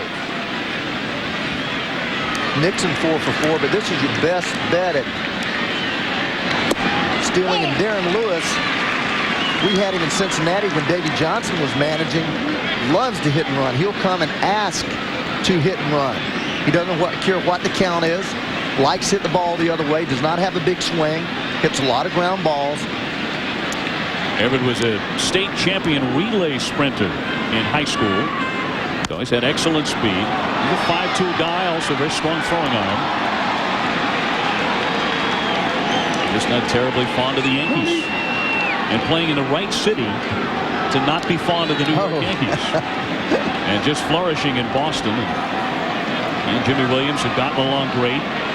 Jimmy's done a wonderful job with that club the last couple of seasons.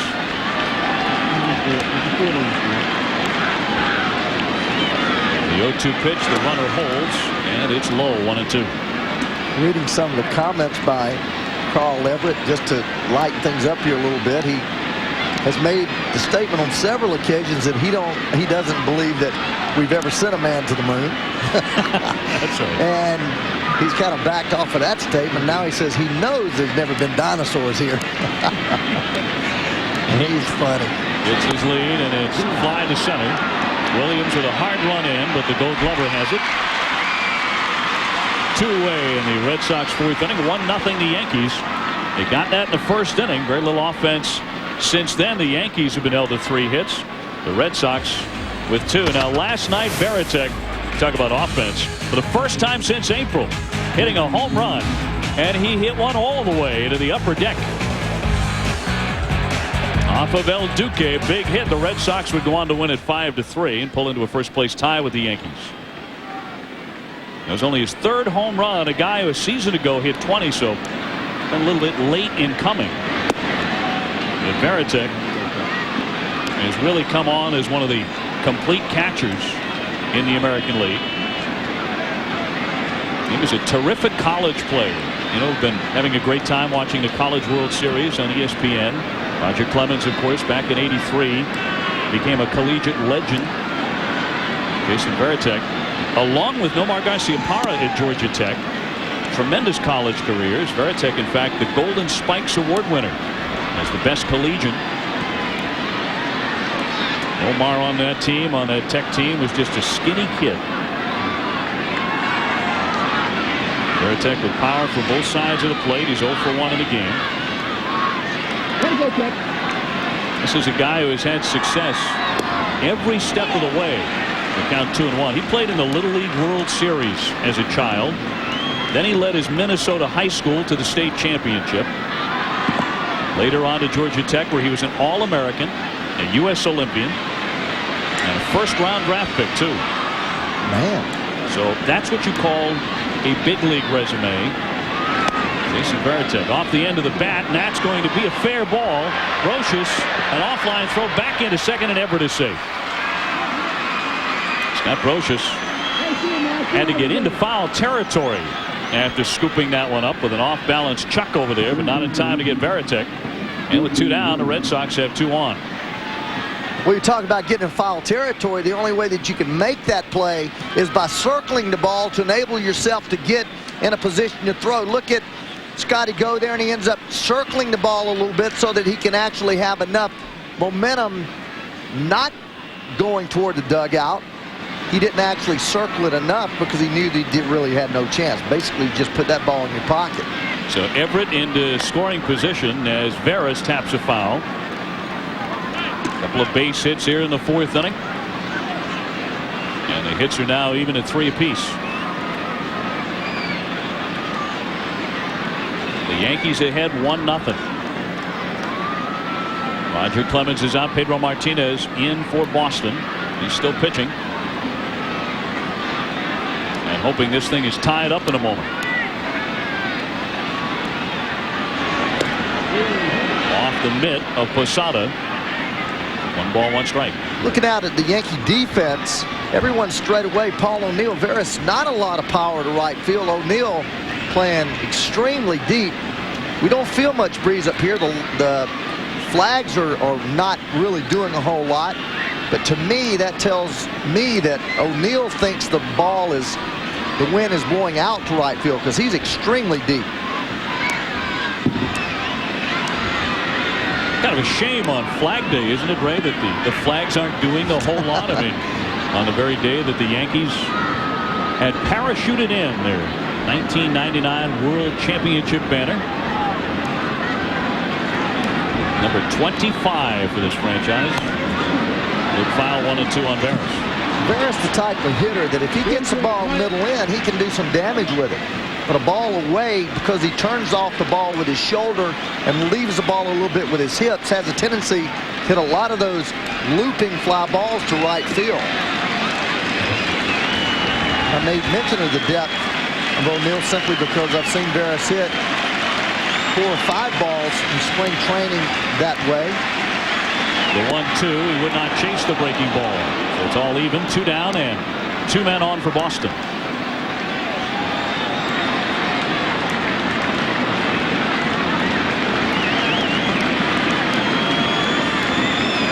Sox trying to tie it up or take the lead. Going into the hole, Jeter with a smooth grab and the first play at second base to end the inning. Veras hit it hard, but he couldn't get it through. Still 1-0, the Yankees. Wireless speakers, DVD players, and more. The new RCA Digital Entertainment Center, only at Radio Shack.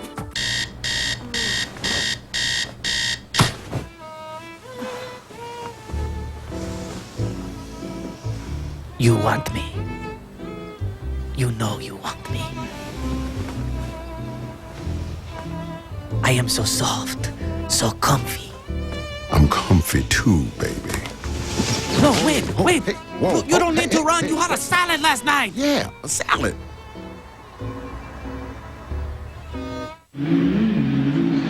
They come from all over America, indeed all over the world, to see baseball at Yankee Stadium. And today they came to see the Rocket against Pedro take 2, but the Rocket is gone because of an injury, a groin strain. The numbers on Pedro certainly not terrific. And even though he's trailing 1-0, and that's it, 57 pitches, Ray, and that's very high. It's high for him.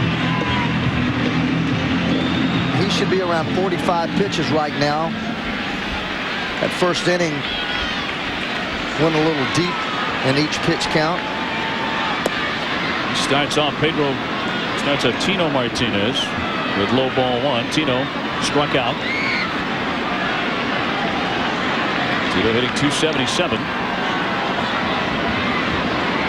And he's hit 6 home runs. They're not driving the ball quite as effectively as the last few seasons, but since becoming a Yankee in '96, he's averaged 121 RBIs per season. And over the last 5 years, over 100 every year.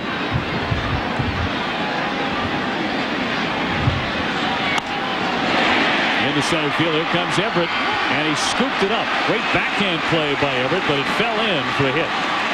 Boy, if it gets by him, that's 3 bases at least for Tito Martinez. Well, I really like the way Carl Everett plays center field. First of all, he dares you to hit the ball over his head. Plays the most shallow center field of anybody in baseball. Then tries to make plays like this. Here he only gets 4 steps, 3, 4, 5 steps, and still has the ability to somehow cover the baseball. I mean, I love the way he plays. He's not afraid. He takes away a lot of hits. He moves really good laterally. You talked about the sprinter speed, which allows him to get back on the ball. But then again, he comes right in your face and tries to make a diving catch of a sure base hit. That'll send up to catcher Posada. He was the man who drew the bases loaded walk in the first inning on a controversial pitch. Plays indicated it was probably a strike. But Posada took the pitch. That forced in a run. And it is held up ever since the opening inning, 1-0. A double play ball. Fly to Garcia-Parra. And in plenty of time for the twin killing. 4-6-3, and they're 2 gone.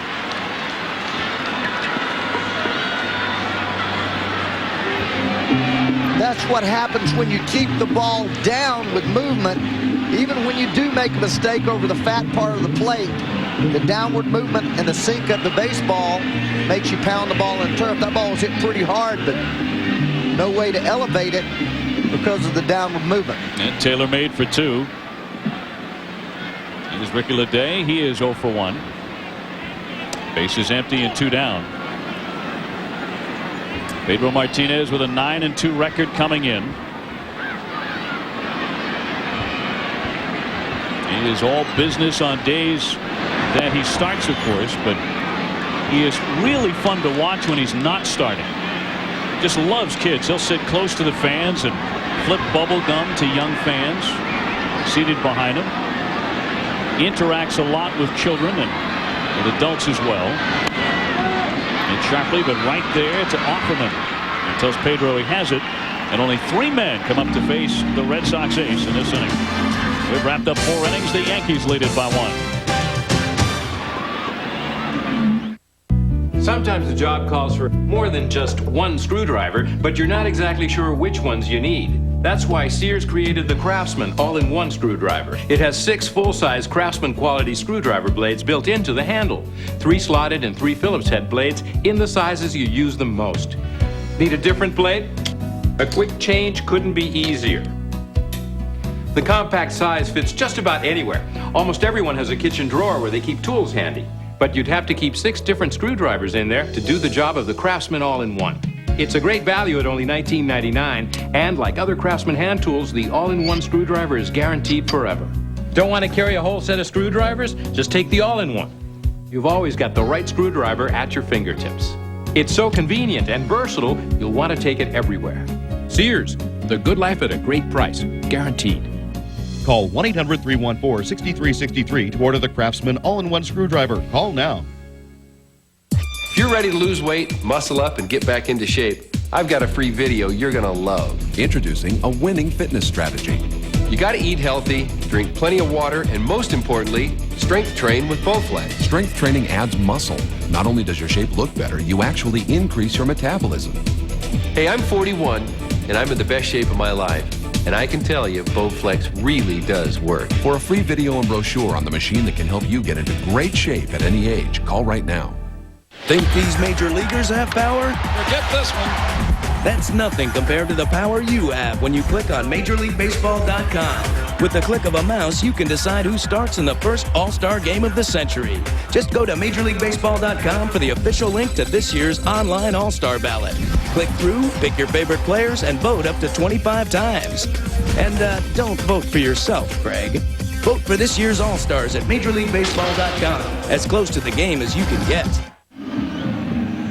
Well, I'll tell you what, as the Yankees have a 1-0 lead going to the 5th inning, fans here at Yankee Stadium getting their second to last look at this grand rivalry between Boston and the men in pinstripes. You look at all those games remaining on the schedule, and that one on September 11th here in New York, well, that's the makeup of Monday's rained out game. Everything else is going to be at Fenway Park. So here we are middle June, and well, they have played almost every single game they're going to play together at Yankee Stadium.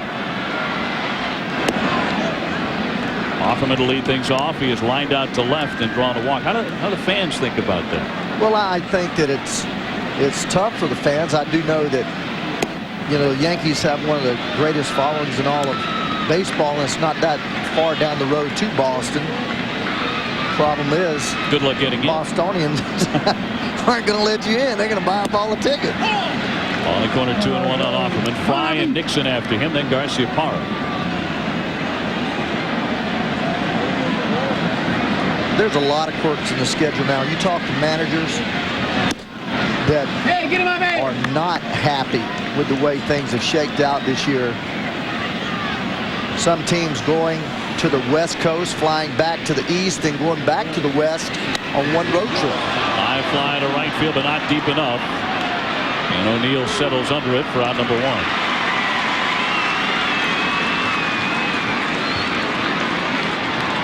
And the draw sometimes in scheduling over courses of season, some teams have favorable schedules. Certainly when you're in the middle of the country, it's easier on you to travel as opposed to being an East or West Coast club like the Mets, Yankees, Phillies, Dodgers, Padres. I mean, when you start having to travel, you're talking about some serious mileage.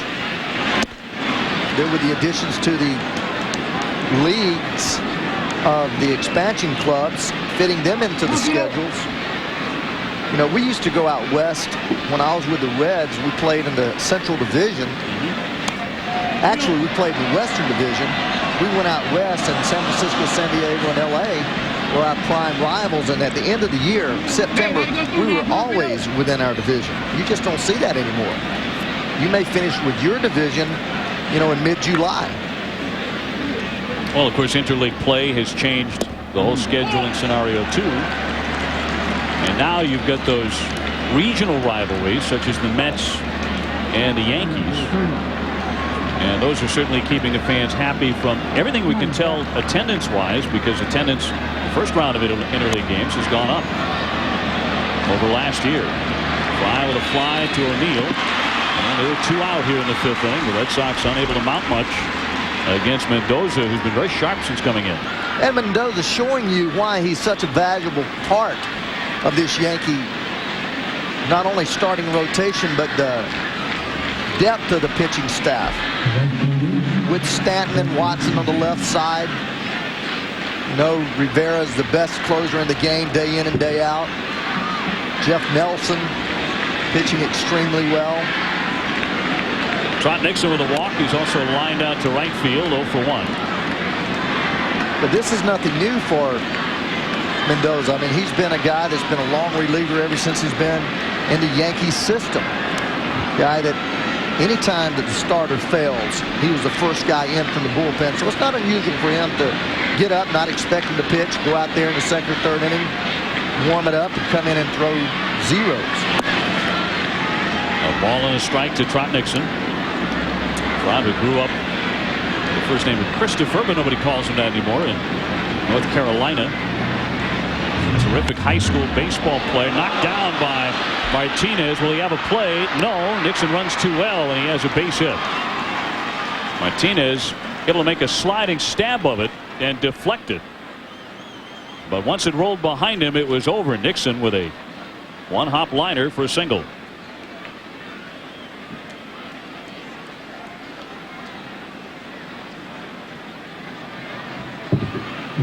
So Mendoza allows only his 3rd hit since coming into the game after the 1st inning. He started inning number 2, and Clemens left because of a groin strain.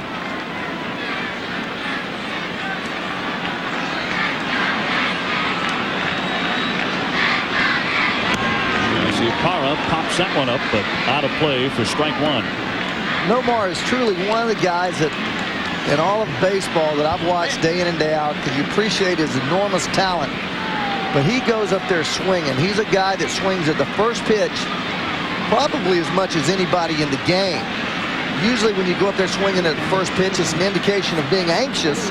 You swing at bad balls, but he goes up there for the get-go swinging. Line off the glove of the leaping Brocious, and that's going to be a base hit. Now Brocious had it in the mitt for just a millisecond, but it squirted out. Really stung by Nomar, his first hit today. And they're on at first and second with 2 down. Not the toughest play for a third baseman, but one that takes the quickest reactions, because the hardest thing to do is jump quickly, is to elevate and get up to where the ball is. Brocious won the Gold Glove last year, presented to him here last week. Did everything he could, just couldn't get up there quick enough. Now the Red Sox have their top RBI man up there again, Carl Everett. He's 1 for 2, a single. In there for a strike. Nomar getting that batting average up over 380 with this hit. Tries to come in with a fastball, and there it is. He gets up, and he just can't quite get to the apex of his jump. Therefore, the glove just tips the ball off the end. 2 on, and the 0-1 pitch misses outside. Mentioned Nomar with a batting average up over 380 now. Garciaparra hates to talk about numbers. Never mention stats. In fact, he will ask interviewers before the interview not to mention his statistics during the course of their chat. He doesn't want to know about his batting averages, how he compares to Red Sox greats, how far back of this hitter or that hitter he is. He wants it out of his mind at all times. Well, I think that's great. I don't think that you should play for numbers. You go out there and you give poor quality at bats every day and let the numbers fall where they may. As a young player, it's tough because you know that you're going to get paid accordingly to those numbers. Like Carl Everett hitting .373 with men in scoring position. 2 balls, 2 strikes. Carl Everett is one of those hitters so tough to pitch to because he crowds the plate. Actually stands closer to the plate than any hitter in the game. From the overhead camera, watch how he sets up here. Watch his right foot. I mean, here's the home plate right there, inside corner. He is right on top of that thing. That's why you can't pitch him away, because everything away is a ball. Swung on and missed. Mendoza strikes him out. Boston strands 2, as Everett does not come through that time. Still 1-0. The Yankees preserving the slim lead.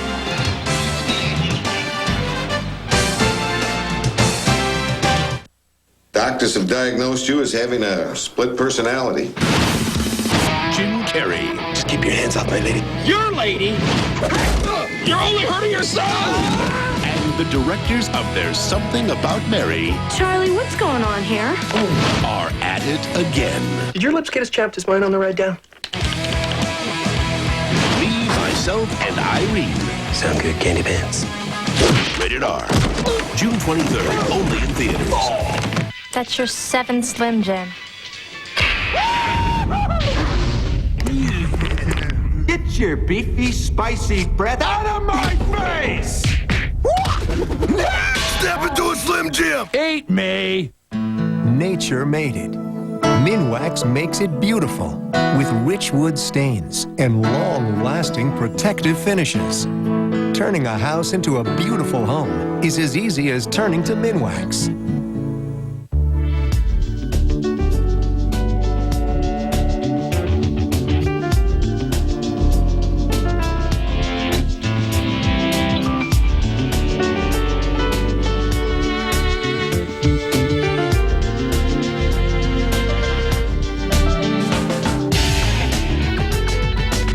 The surprisingly affordable Leganza from Daewoo. At less than $19,000, no other car has taken luxury this far.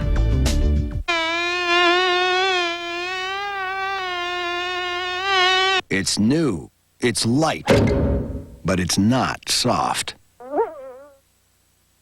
Introducing crisp, easy-drinking Beck's Light. Was it the game of the year? A pitching duel for the ages. Struck him out! Martinez, Clemens, an instant classic. If you missed it the first time, don't miss it again on ESPN Classic. Two Cy Young Warriors battle for first place, and baseball's greatest rivalry just got better. Red Sox, Yankees, the Martinez-Clemens duel. Monday, June 26th at 8, only on ESPN Classic. To get ESPN Classic, call 1-800-CLASSIC today. Mendoza with a strikeout of Carlin, a nasty pitch. The bottom just fell out of it. He struck him out with 2 on, so the Red Sox cannot break through. Everett whiffing. It is still 1-0 the Yankees. As the DH Shane Spencer hits, then Brocious and Knobloch in this inning. Pedro Martinez so far 4 strikeouts. He's allowed 4 hits. The run against him came on a bases loaded walk of all things. Spencer has gone 0 for 1. He's grounded to short. See that right there, he's already setting Shane Spencer up. He throws him a changeup at 83 miles an hour. The next pitch, you bust him in with a fastball in order to go back to the changeup. Nice pick there by Veras, and across the body, nice chuck to get him at first base. Wilton Veras cutting off Garciaparra. And a nifty throw to first base, 1 down. Great job by Wilton Veras, too. Watch how far he has to go for this ball. 1, 2, 3, 4, 5 steps. Garciaparra there. Third baseman gets anything you can get, because obviously you get the ball quicker than the shortstop. That's about as much range as I've seen from a third baseman right there. That's shortstop kind of range. Brocious 0 for 1. Scott has grounded out to the shortstop. Batting under the 9 slot in the order, and he's hit 3 home runs so far. That one headed for the gap. Everett takes off, and he won't get it. So they're tracking up against the fence. Brocious into second base with a stand-up double. A slicing line drive with 1 down, so the Yankees have a man in scoring position off Pedro.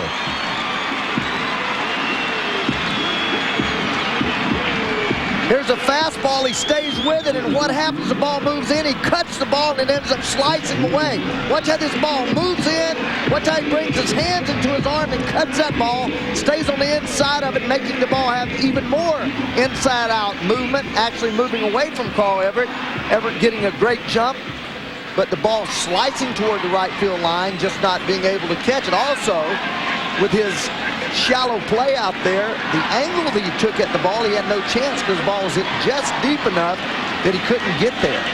1 down, a man on for Knobloch, and he pulls a foul. Now, Joe Torre says of Scott Brocious, he said it during a great 1998 season for the Yankee third baseman. He said, you don't appreciate him until you watch him every day. He's a guy who can have a wonderful year for you without anybody noticing. He's such a low-key player, but he does everything for you. Well, 98, he belted 19 homers, drove in 98. A lot of people started to take notice of Scott Brocious. Well, a slow start with the bat this year, but he doubles. Knobloch chased the fastball, and it's 0-2.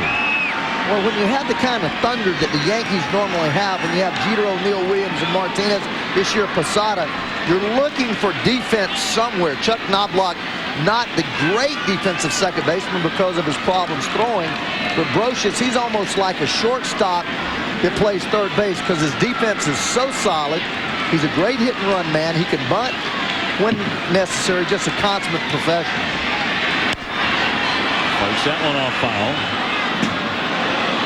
He's hit in 8 consecutive games. Peter up next, and then O'Neill. Red Sox defense, Jeff Fry playing Knobloch like a left-handed pull hitter. You don't even see him in your frame there. Now you see him. Garciaparra covering second, trying to hold Brocious on, but really no threat there. Again, still third base easily with 1 out. I mean, anytime the shortstop is off of you that far, as a third base coach, all you have to do is say, you're all right, you're all right, and as long as the shortstop makes no move, you say, you're all right the third time, and that is the 3-up sign to steal it. Willie Randolph, the third base coach, certainly sees that the shortstop's vacated, the second baseman's vacated, shortstop is there not making any attempt to hold Brocious on. 1 out, Great time to steal third base with your third base coach being the engineer of that. The 0-2 to Knobloch, all just off the corner, and look at the reaction of Pedro. A couple of times today, he feels he has been squeezed. Well, that's the same pitch to Posada. The same pitch. Posada pitch may have been more over the plate and slightly more down, but in the same area. Look at Pedro's reaction here as this pitch barely misses the outside part of the plate, and you don't see Pedro react too often. And one of the reasons is because him being such a great pitcher with great control, he gets most of those calls. The 1-2. Again, just a little low to until he was certainly getting the majority of the calls against the Yankees in that amazing start here at the stadium last September. That one hitter when he struck out 17 Yankees. The most strikeouts of a Yankee team ever. He's had some wonderful outings against them, but today's allowed 5 hits, hit a batter, walked a man, and he left that one high, and that fills up the count, 3-2. Well, that's a sloppy breaking ball there. He drops down. You see Carl Everett there in second base, way to the right side. Somewhere in the Red Sox advanced scouting reports, although Knobloch ripped a double down the left field line, they believe he's going to hit Pedro to right field. The Yankees can double their 1-0 lead with a base hit. The payoff pitch. Got him. Foul tipped, and Veritek held on for the strikeout. Number 5 for Martinez. Well, tremendous pitch there. 3-2 count. What do you think Pedro's going to throw? The fastball, gets again. The slider, gets again. How about the changeup, down, sinking? What a sweet pitch. Look at the rotation there, tumbling rotation. Knobloch way out ahead of it.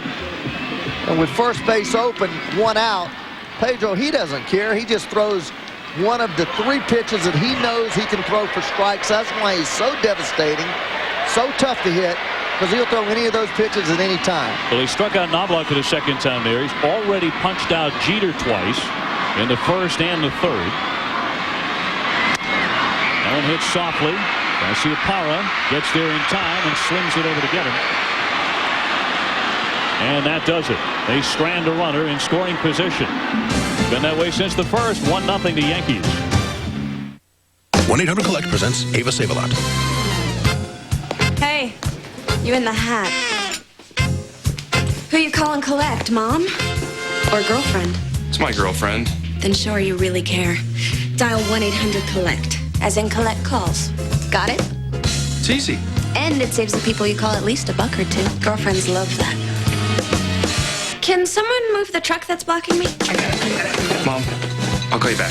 1-800-COLLECT. Save $1 or $2. Kawasaki brings you a classic story of 3 bikes and the offers that go with them. Starring the Vulcan 1500 Classic and the Vulcan 800 Classic. And in the role of its career, the fuel-injected Vulcan 1500 Drifter. The all-star cast includes up to $500 in free accessories, or payments as low as $106 per month, or 000 for 6 months. The Vulcan Cruiser from Kawasaki, a classic that will move you. Now playing at your Kawasaki dealer. Sponge. How's everything look? Looks good. It's real good. What's his BP? 120/80. Okay, folks. Close him up. You're not Dr. Stewart. No. But I did stay at a Holiday Inn Express last night.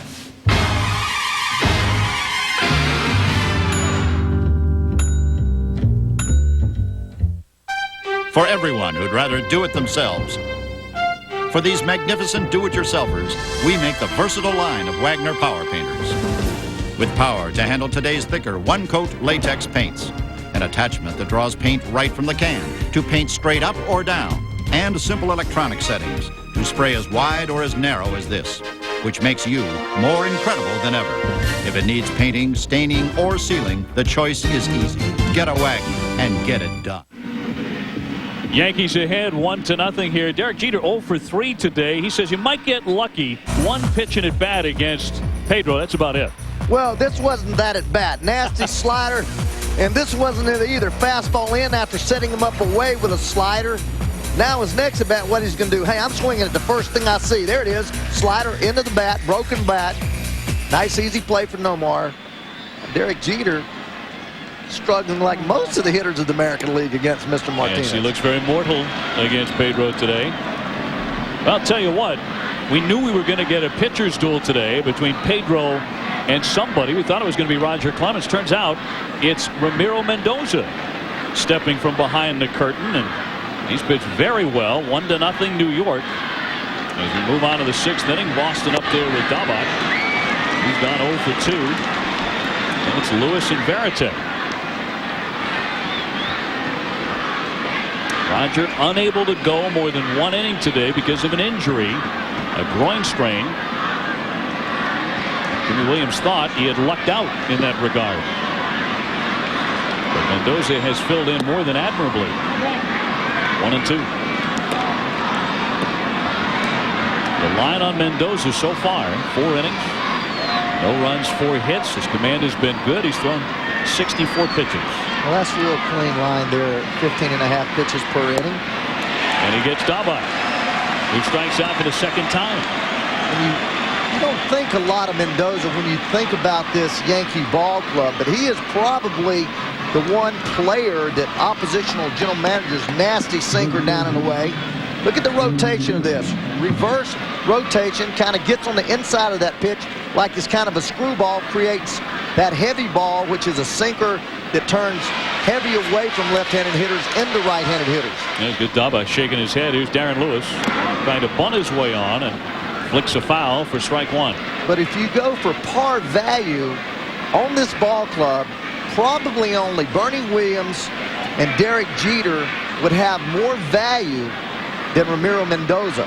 And that's saying a lot. You're talking about some quality players, but this guy is a workhorse. He's a guy that would be a number 2 or 3 starter on another ball club. You know, the great Bernie Williams in center field would command a lot of young prospects. Base hit as Lewis goes the other way and rolls it into right field. So the Red Sox go ahead in the hit column, 6-5. Now Sunday Night Baseball coming up with a good one. The Cardinals against the Los Angeles Dodgers Sunday at 8 o'clock Eastern. Mark McGwire and Jim Edmonds leading St. Louis against Sean Green and Gary Sheffield of the Dodgers. The Dodgers only 3 games behind Arizona. ESPN Sunday Night Baseball presented by Gum Out. The Red Sox have some speed at first base in Lewis. Veritek hitting left-handed, so that opens up a gap on the right side of the infield. Veritek with a base hit and a ground out. The runner goes, and it's lashed into center, but Williams slides down to make the catch. The throw back to first base will not get it. Fine play by Bernie Williams. Lost his footing out there. I'm not sure that slide was on purpose. He kicked up a divot in dead center field. Well, you're going to see here the jump there. Definitely a hit and run looking in. We see right here he actually slows down. I think you're exactly right. I think he lost a little bit of side underneath that right foot as he was planning maybe to throw to first base, seeing that Lewis was way down the line. But, I mean, there's no reason for him to dive for that ball. He catches that ball about bell high. Bush has been wet. The Yankees have had 2 rainouts Sunday and Monday. Wilton Veras 0 for 2. He's been very solid in the field, hitting .255. The Red Sox loaded up the bases in the first inning, could not score against the Rocket Roger Clemens. Got another man on in the 3rd, 2 in the 4th, 2 in the 5th, another man here in the 6th, and they've been frustrated the whole day. Yeah, Mendoza, a very tough guy to steal on. He's a great fielding pitcher, very quick feet, and he slide step, throws over a lot. Cut on and missed, and it's 1-2. You watch how quickly he delivers the ball to the plate. He just gets it and goes, and there again, that nasty sinker. I don't know that there's anybody that I've seen in a long time that has this type of sinker. Certainly Steve Rogers did. You know that Pedro has a sinker, but he relies on that hard fastball. Popped up shallow right field. In comes O'Neill, and it's going to drop for a base hit. Lewis around second. He is into third base and holding there. off the end of the bat, but Veras got just enough wood on it to drop in a base hit. And the Red Sox get a runner down to third. That's the tying run 90 feet away. Well, Dave, you remember last time Veras was at bat, talked about how deep Paul O'Neill was playing. Now, this is the type of hit I've seen Veras time and time and time again, just that little dunker to right field. Again, O'Neill playing way deep, and I don't know why he's playing Veras so deep. He's not a threat to take you deep to right field, and I've seen that. I've probably only seen Wilton Veras play 5 ball games, and I've seen at least 4 of those dunkers like that to right field. Offerman chases the first pitch and flares a foul. He's gone 0 for 2. Now, in the wake of Mo Vaughn's departure from Boston last season, Offerman was signed as a free agent, and he was a major contributor to Boston's wild card run. He scored over 100 runs. He posted the American League's second highest on-base percentage. And he does put the ball in play. The one-strike pitch is tapped to Knobloch, and he'll flip it over to Jeter to end the inning. So once again, the Red Sox frustration mounts. They can't break through. 1-0, the Yankees. It's the Boogie Bass, the original singing, dancing, and talking fish. Boogie Bass is motion activated, singing hilarious parodies like the famous Pretty fishy, what a lovely bass, pretty fishy.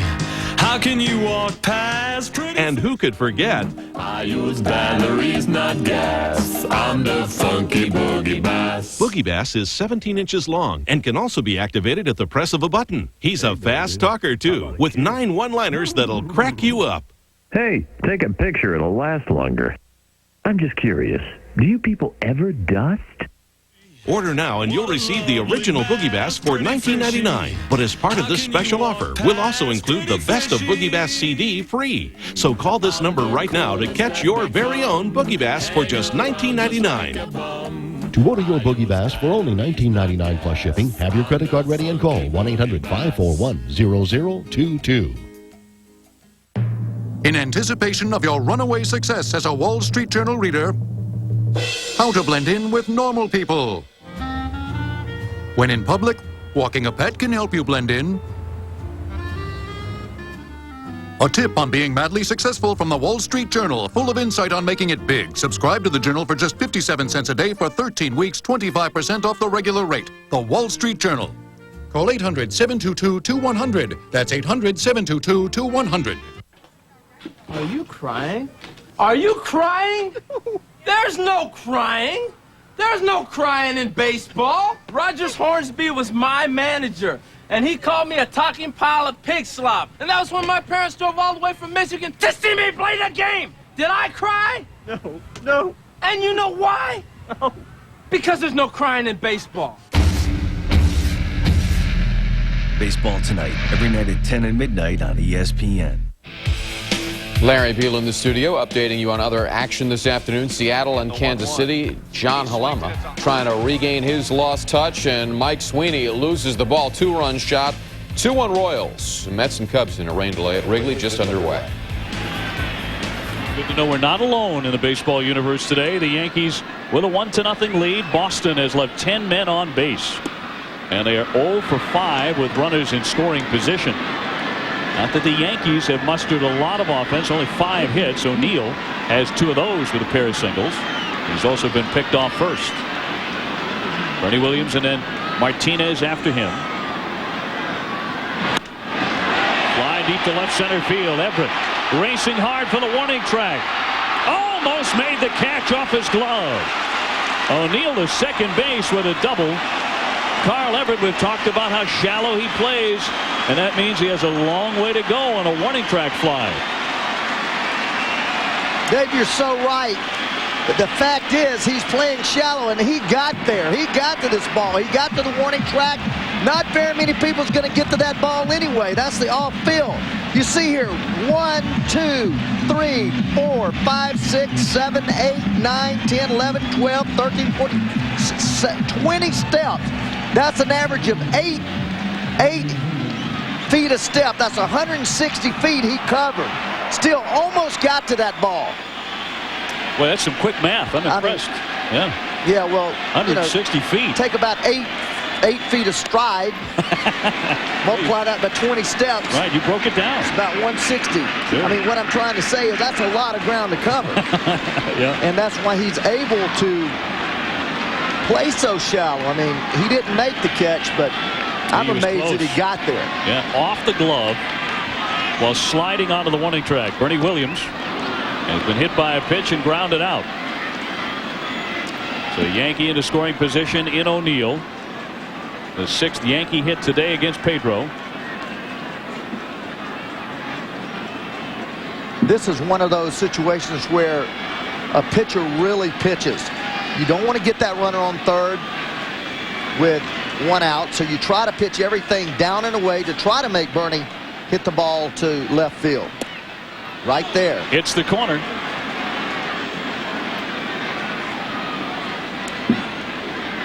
Red is the out zone. Green is the O zone. Bernie covers everything middle of the plate. He's got that little area up and in he can handle. Outside part of the plate he has a tough time with.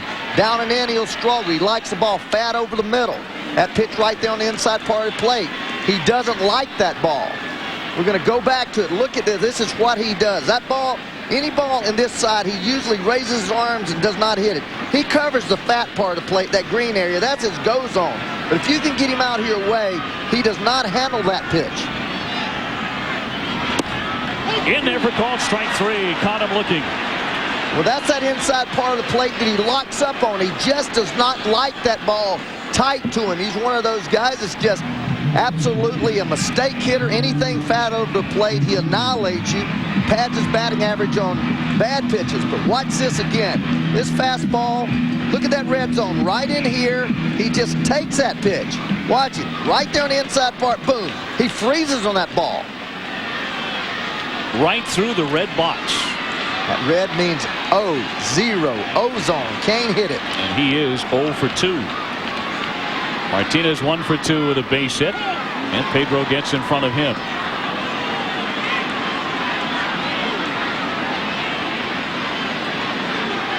Martinez so far has hit only 6 home runs this season. Of course, Pedro has allowed just 3 all season long, and all of those solo home runs.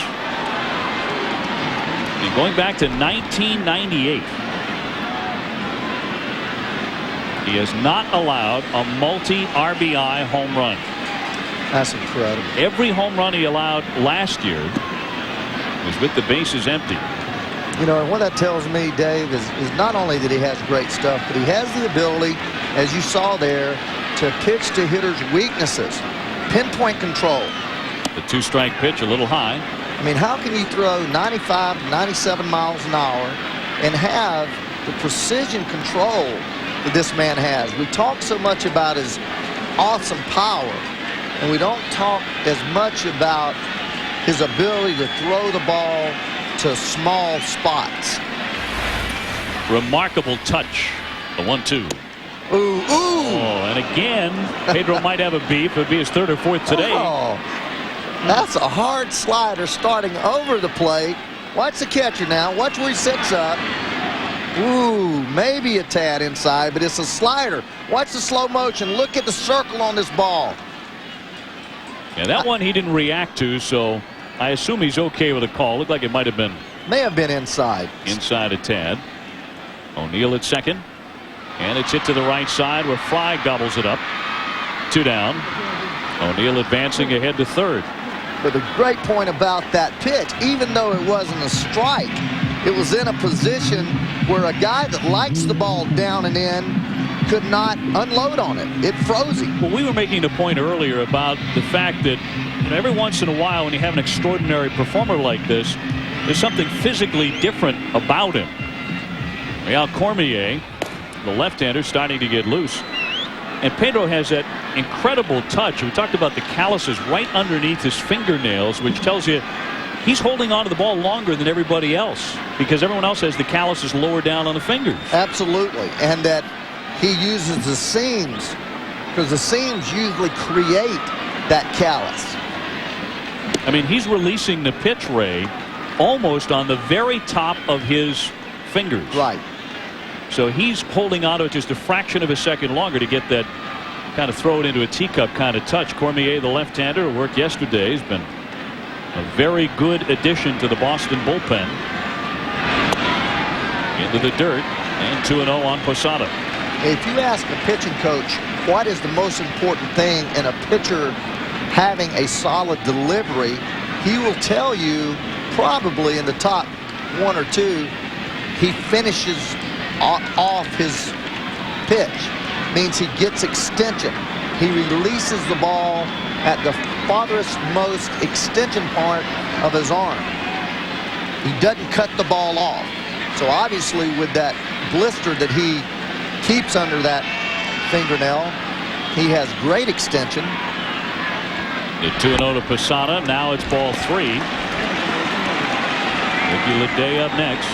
Well, this is just a prime situation where Posada's been the hot hitter. You got first base open. You've got a runner on third. I'm not going to let a hot hitter beat me. So he tries to make pitches on him. If he walks him, he doesn't care. 3-1. He's already walked him once. Well, he's not going to give him a fat pitch to hit. If Posada beats Martinez in this situation, it's going to be on a pitch that is a pitcher's pitch, that he bloops, that he maybe ekes through on a ground ball. Pedro's not going to give in to him. O'Neill at third, 2 down, 1-0 New York. And he left it outside and walked him. So he pitches around Jorge Posada to bring up Ricky Leday. And Cormier still warming up in the Boston bullpen. See, in Pedro's mind, he actually has 2 more hitters to pitch to. I mean, Leday's there, then he gets to Spencer. He's got a free base. In his mind, he's the type of pitcher, you can't hit me. I'm not going to let your hottest hitter hit me. He's going to start off right here with Leday, try to make his pitch. If he gets to 2-0, he may go on past Leday to pitch to Spencer. He's that sure about his ability to get certain hitters out. Even though he would be loading up the bases to do that. Absolutely. Yeah. Supreme confidence, and he gets him on strike 1 on the swing and the miss. But this is a guy that he wants to make it happen on.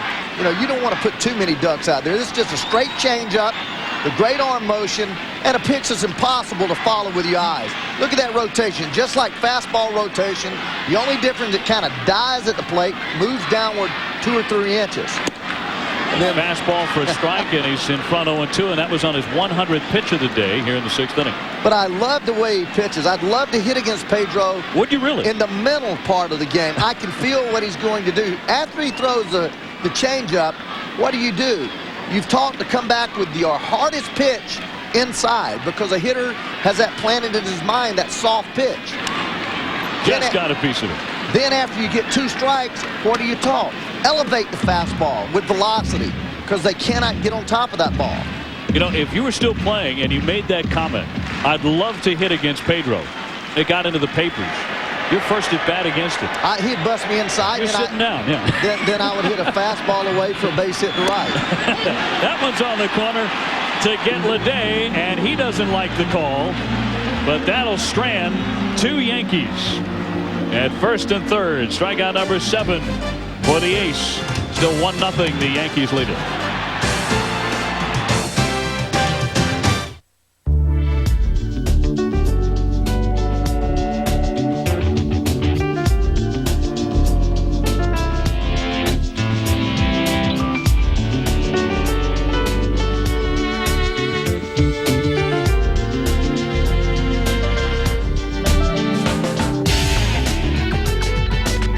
The surprisingly affordable Leganza from Daewoo. At less than $19,000, no other car has taken luxury this far.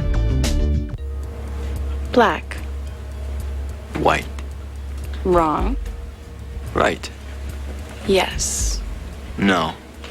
Maybe. Probably. Never. Forever. Thought. Emotion. Love. Yes. Contradiction for Men. Calvin Klein. Especially for Father's Day, this Contradiction for Men gift set, a $79 value, now yours for $58. Play the Milk Mustache Fame Game. Win millions of instant prizes or collect caps for the grand prize. I'm your #1 fan. Isn't that sweet? To live the life of a celebrity. The Fame Game. Drink milk. Be famous. Little stress? Bet us online investors aren't helping your blood pressure. Online? I'm on Wall Street, a professional. My online broker lets me see stock quotes the same way they see them at the exchange. You do not see them continuously, not as the market's moving. Actually, I do. Say ah. Ah. That's why Daytech calls it streamer. Very well. Daytech Online. The rules are changing.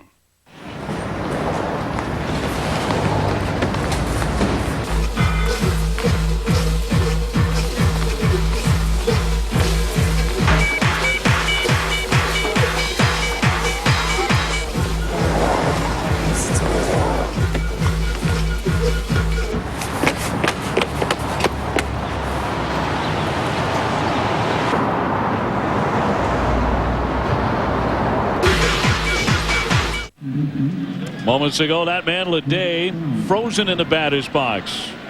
And even though the Yankees got a leadoff double, they got nothing off of Pedro Martinez, who has scattered 6 hits and struck out 7. Still, the Yankees in front 1-0 because Boston has not been able to bust through against Ramiro Mendoza, who's come out of the bullpen and done a spectacular job for the Yankees. For the Red Sox, stranding 3 in the first, a man in the third, and 2 men in each of the last 3 innings. They haven't gotten a key hit. Fry leading off. He's gone 1 for 3. Nixon after him, and then Nomar Garciaparra. So that's some great pitching from Pedro in the clutch. Doing a marvelous job maintaining 1 run on that scoreboard. After O'Neill doubled, he struck out Bernie Williams. Got Martinez to roll out. Then he pretty much pitched around Jorge Posada, who's been a very hot hitter, and struck out Leday looking. So the only run in the game way back in the first. There you see Paul O'Neill actually 3 or 4 steps shallower than he was when Veras was hitting up there. Bernie Williams has moved in a little also. Old Ambrosius, an easy play for the third baseman. 1 down. Let's check in back in the studio now with our man Larry Beal. Larry. Hey Dave, Mariners and Royals, and we've got former Red Sox Jeff Suppan on the mound, and Mike Cameron drills this one. It's a 2-run shot, his 8th of the year. Seattle jumps in front 3-2. Now it's a 4-2 game as the M's go for their 5th straight, and the Mets and Cubs underway after a rain delay. Mark Grace at the plate. Base hit off of Mike Hampton, scoring the ex-Yankee Joe Girardi. 1-0 Cubs. Bottom 1. Trot Nixon hitting here, and how much longer will Mark Grace be sharing the same clubhouse with Sammy Sosa? All sorts of rumors, especially here in New York City today, about the Yankees' interest and possibly the Mets' interest in Sosa's services. More so, I think, the Yankees. I know that when we went down to eat breakfast, just buzzing in there about the possibility of Sosa coming over here. Been a long, long time since the Yankees have had a hitter belt over 50 home runs. The last man to do it was Roger Maris, as a member of the Yankees. Sammy's done it the last couple of years. Nixon doesn't get the off-speed pitch. And the count 2-2.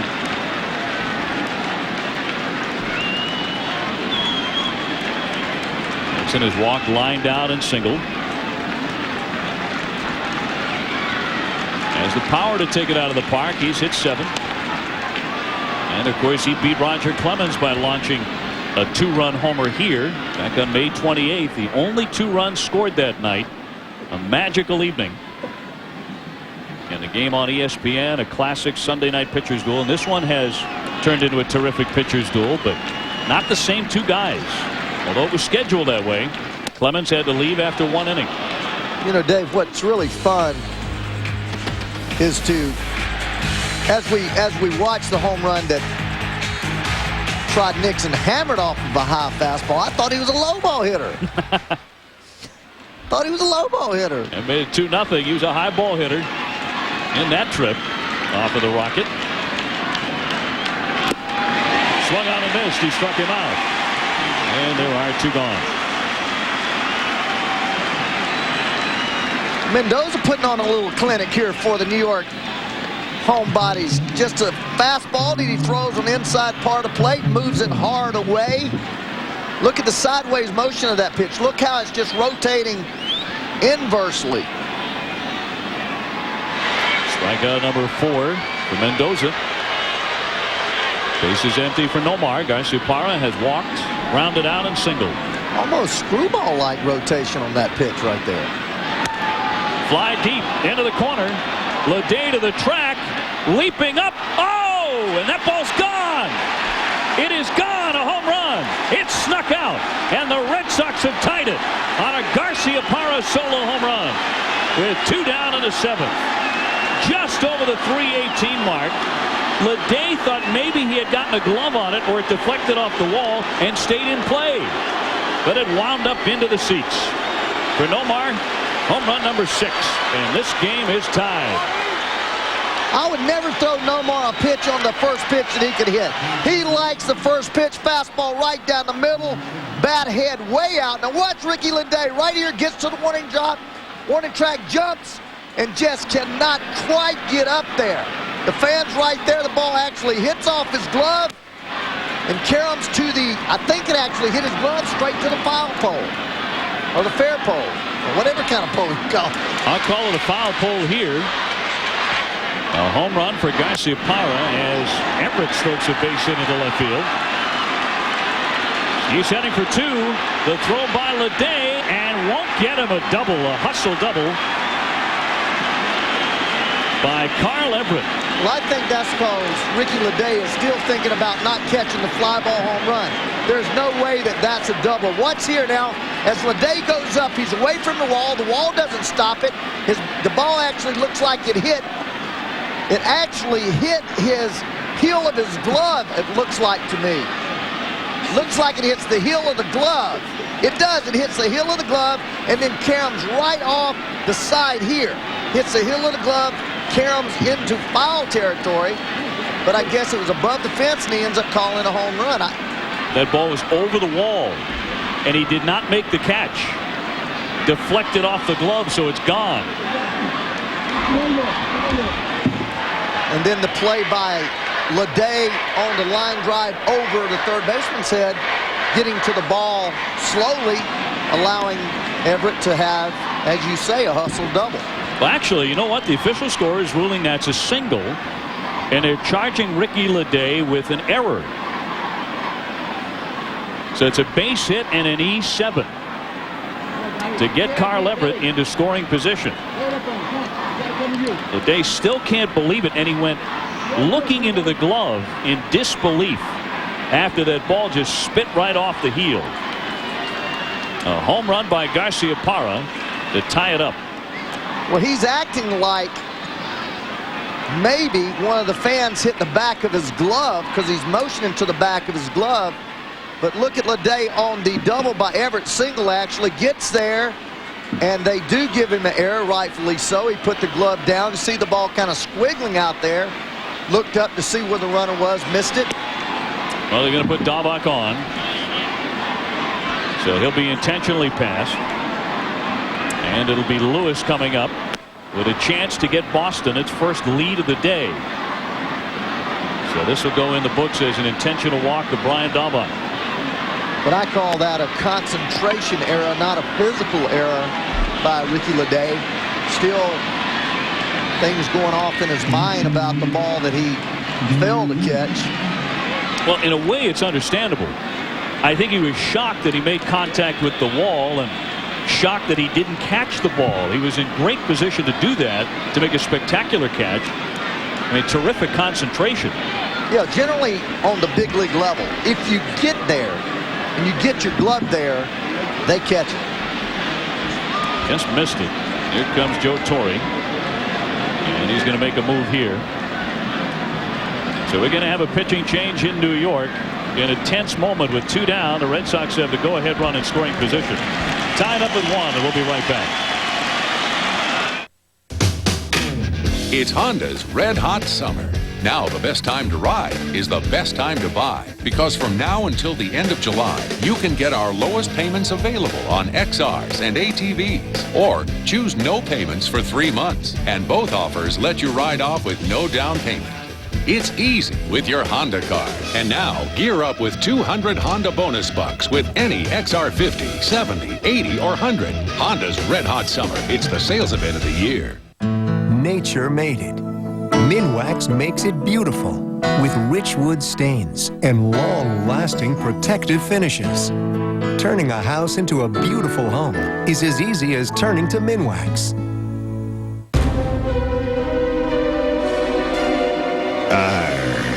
Those are the teeth that protect our beer from wussies and place kickers. Introducing crisp, easy-drinking Beck's Light. I spilt my beer, my gal, my dear. She left and ran away. I need some help to get me through my day. But I got my dog, we'll have our fun. We don't need love from anyone. I need some help to get me through my day. Tender and satisfying pemmican beef jerky. Pack your pemmican and you'll survive the day. Alrighty, before we go on, I want to review last week's service. So let's go to tape. Nice, tight formation. Oh, sloppy pass, Michael. Very nice. Oops, it's all in the wrists. You break away too early. And pick up the pace of the left flank and into the end zone.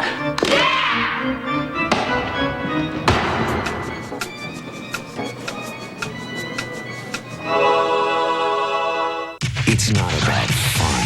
It's not about recreation. This is about action, drama, and intensity. It's about winning.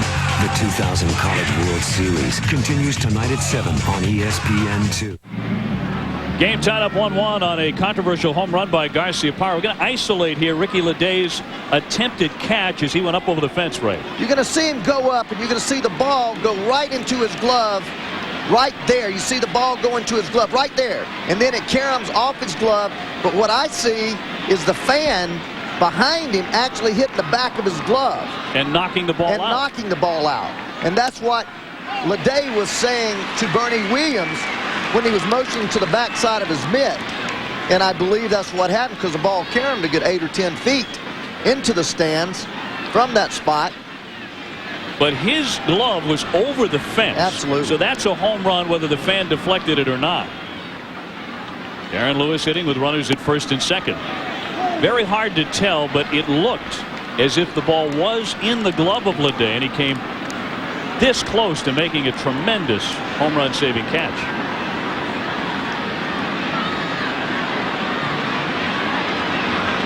Lewis has gone 1 for 3. A single here puts Boston in front for the first time today. The runner at second breaks, and they just ignore him.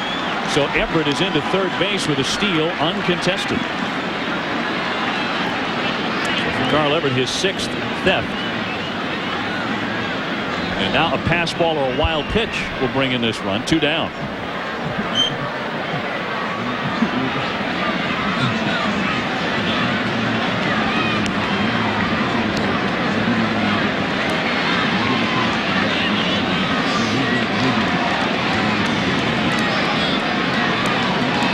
On Darren Lewis. Gets that one to the hole, but Jeter there to scoop it up. The first play ends the inning. So the Red Sox strand a couple more, but they are on the board on a home run by Garciaparra. We're tied at 1.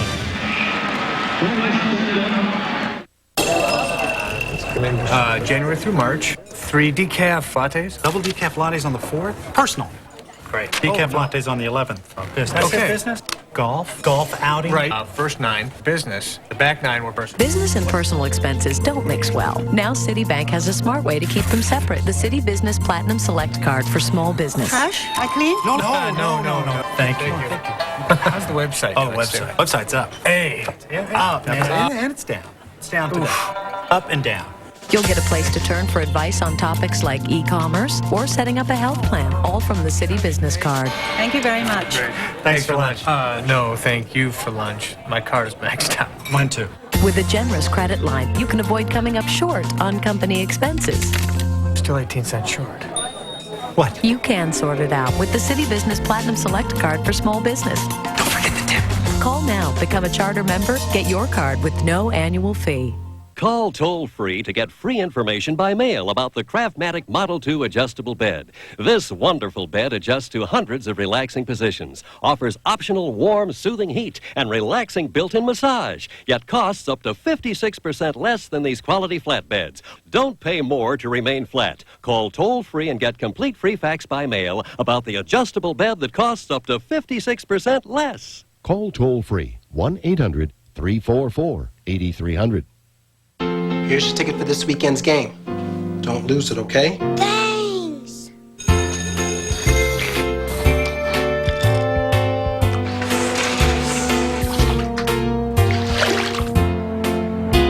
Give him your ticket, Richie. Treacher. Ha ha ha. Log on to MajorLeagueBaseball.com to cast your vote for the 2000 Major League Baseball All-Star teams. Vote today. Tied up 1-1 thanks to a Nomar Garciaparra home run that appeared to go into the left field stands along with Ricky Leday. And what you see, look at the fan here and his arm and Leday's glove right here. The ball actually hits in his glove, and the fan recoils away as the ball, you see, skirt that way toward the fans, toward the stands. So I think Ricky Leday a little bit later on went over to center fielder Bernie Williams and patted the back of his glove as if to say, he hit the back of my glove, and that's the way it looked to me there. Yeah, it almost looked like a ricochet kind of action there. Leday was shocked that the ball was not in his glove. Here's Tim Wakefield. He takes over for Pedro Martinez, who went the first 6 innings. And he will not suffer a loss thanks to Nomar's home run. In and out of the glove of Leday. That ball had gone over the fence. And even though he deflected it, it's a homer.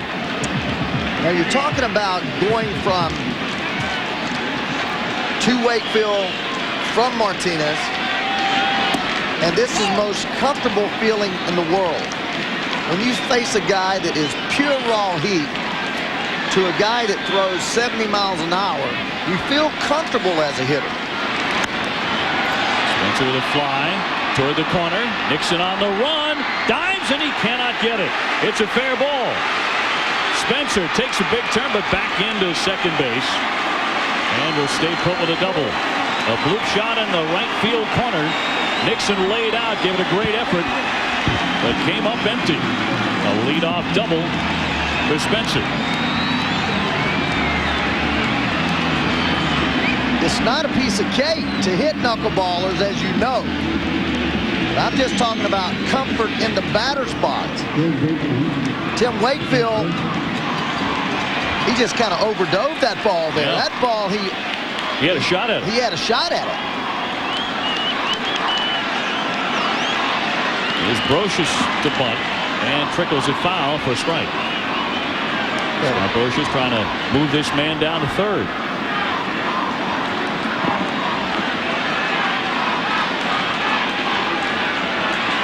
So Pedro Martinez with 6 strong innings, allowing 7 hits, 1 run. That was on a bases-loaded walk in the first inning.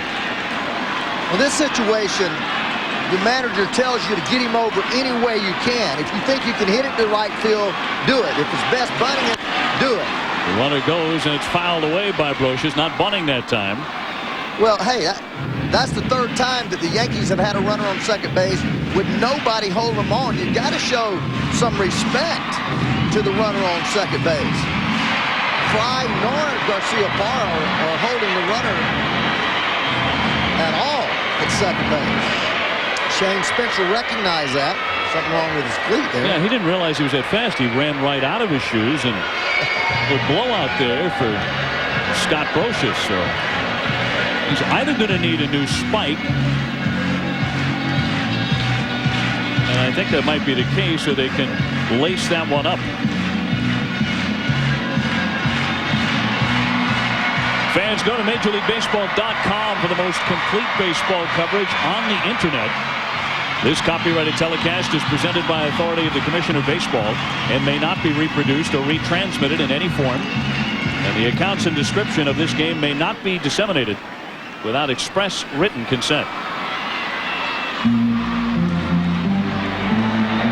Brocious with the fresh footwear. They get back in. Spencer at second base. That's the go-ahead run here in the 7th inning for the Yankees.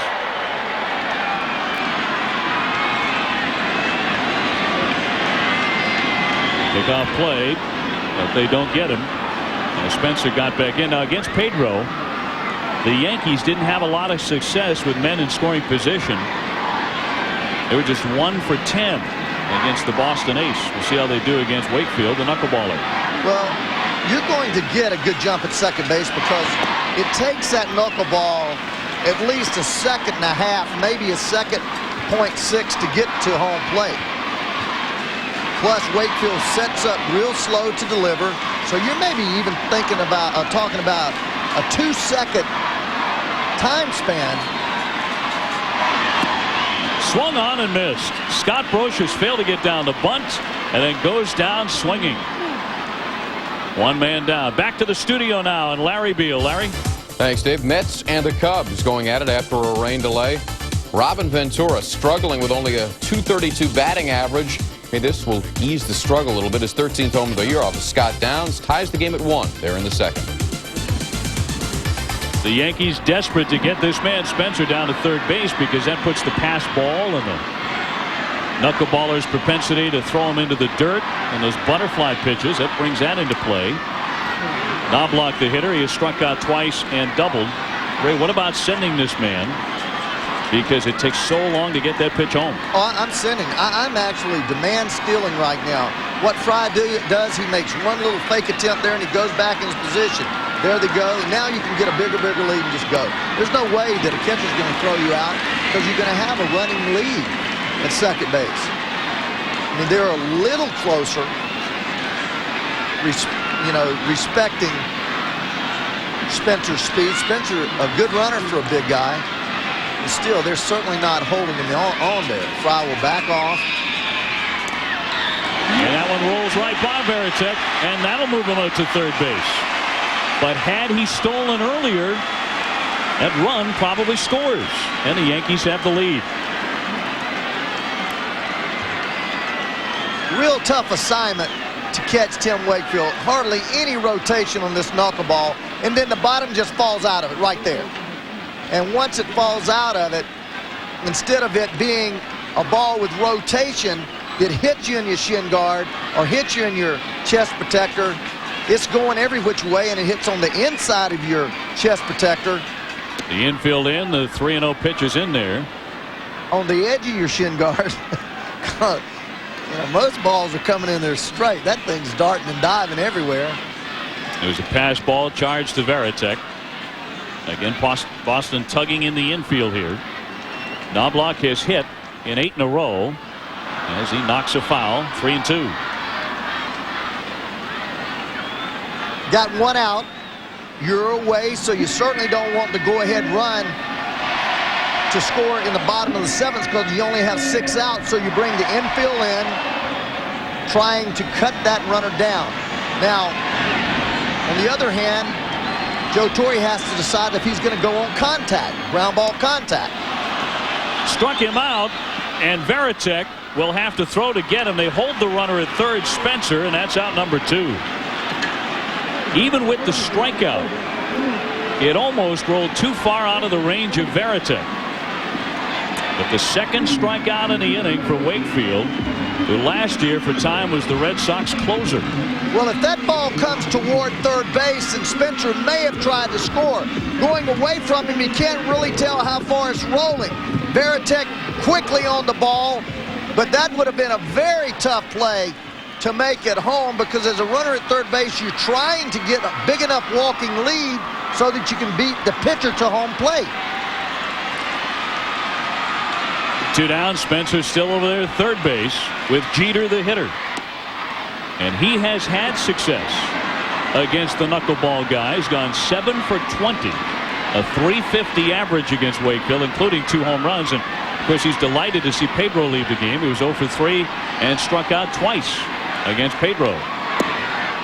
Looked it all the way back into the mitt, and it count 2-0. Well, when Derek is right, he takes the fastball to right field and pulls a breaking ball. That's why he sets up so well against knuckleballers, because he doesn't try to overswing. He just kind of sweet strokes the ball the opposite way and sets himself up. A flare to the right field corner. Nixon looking for room, but jumps into the crowd, and it's off a fan. It actually spit right back to him. But a foul ball to count 2-1. Derek Jeter will be 26 in a couple of weeks. He already wears 3 World Series rings and an aura of the young DiMaggio. The way he carries himself in New York. He is absolutely adored, and over 50,000 Yankee fans want to see him come through again here.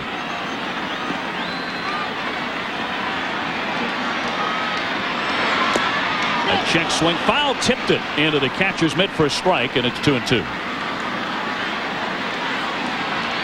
Jeter has put up more hits in his first 4 seasons than Ty Cobb, Hank Aaron, or Pete Rose did. They got the bat in the way there. Spencer leading off third, 2 down. Line and caught. Hit the ball sharply, but Fry reacted to pluck it away. And this game is still dead even. We go to the 8th. The Yankees won. The Red Sox won.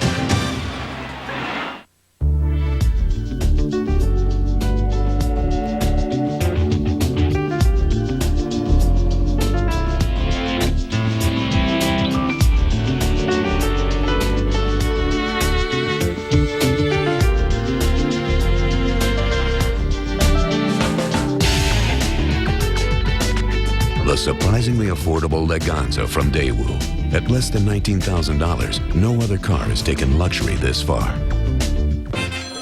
No. I said sell it. Call them up and ask them to give it all back. Hi. Oh, please don't take those. In this point-and-click, risk it all on a .com world. What's wrong with this phone? It's nice to know at least one thing doesn't go up and down. Wendy's Super Value Menu. Hi. Junior bacon cheeseburger, side salad, and a biggie drink. Because everything is always 99 cents. Wait a minute. It's on us. It's there for you. And remember, Wendy's pickup windows open late, so you can eat great. Thanks for stopping. Even late. The family computer. It's hard to imagine a day without it, which is why more people are putting their trust in Dell, the company awarded for Best PC Reliability and Service 6 years in a row. Computer free. When you order a Dell Dimension desktop with an Intel Pentium 3 processor for $899, I guess I'll go wash the windows. Dell provides you with online training. And of course, you'll also get Dell's lifetime 24/7 phone and online support. Hey, Dad? If you should need more help in your first year of ownership, Dell will even send a repair technician to your home. Dell's service and support helps you get the most out of your PC. That is, when you can get on it. Call now to own a complete Dell Dimension system with an Intel Pentium 3 processor and everything you see here for only $899. At a price that low, order 2. Then you're sure to get some time online. Good night, Daddy. Hey, sweetheart.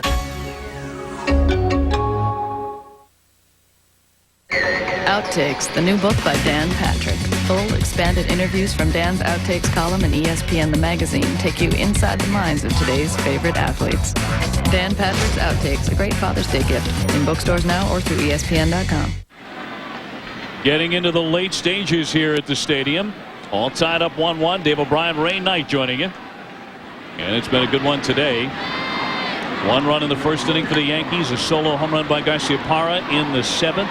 That's been the scoring. The Red Sox ahead in hits 9-7. Varitek leading off against Grimsley here. Grimsley, the third Yankee pitcher. Roger Clemens did not last just 1 inning, but he didn't come out because he was banged around. Came out because he was hurt with a groin strain. May have to go on the disabled list. The Yankees have not announced that yet. They're hoping he's going to be day-to-day. A topper, Martinez with the stop and the touch for the out. Let's get a look at our game summary in this 1-1 tie. Well, the first inning, the run scored on a bases-loaded walk to Pedro to Posada. That made it 1-0, and then, well, Nomar hit this one to the corner, and Leday had it off the glove, and it was gone for a solo shot that tied it up. Looked like a fan may have helped knock that ball out of the glove of Ricky Leday. Looked for all the world as if he had made a spectacular leaping catch. But it was over the fence before he deflected it.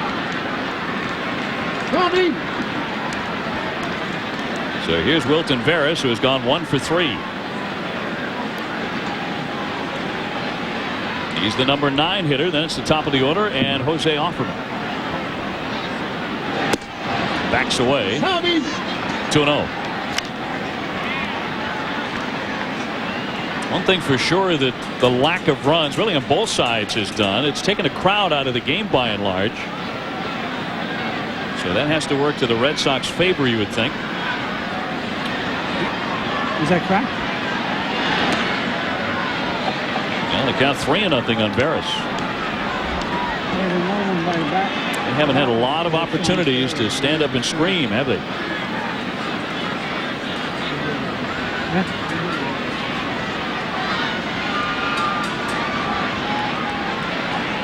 Base is empty, but no longer. That's ball 4. So man on with 1 away. Games tonight on Wednesday Night Baseball on ESPN and ESPN2. Well, the White Sox against the Indians, and a great one at 7 o'clock. And then over on ESPN2, the Diamondbacks and the Dodgers at 10.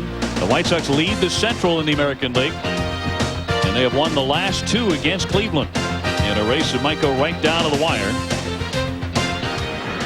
The big unit, Randy Johnson, in that game for Arizona, takes in 10 victories. And things really tightening up out there in the West race of the National League. Offerman indicated bunt. He's gone 0 for 3 with a base on balls today. The switch hitter, batting left-handed.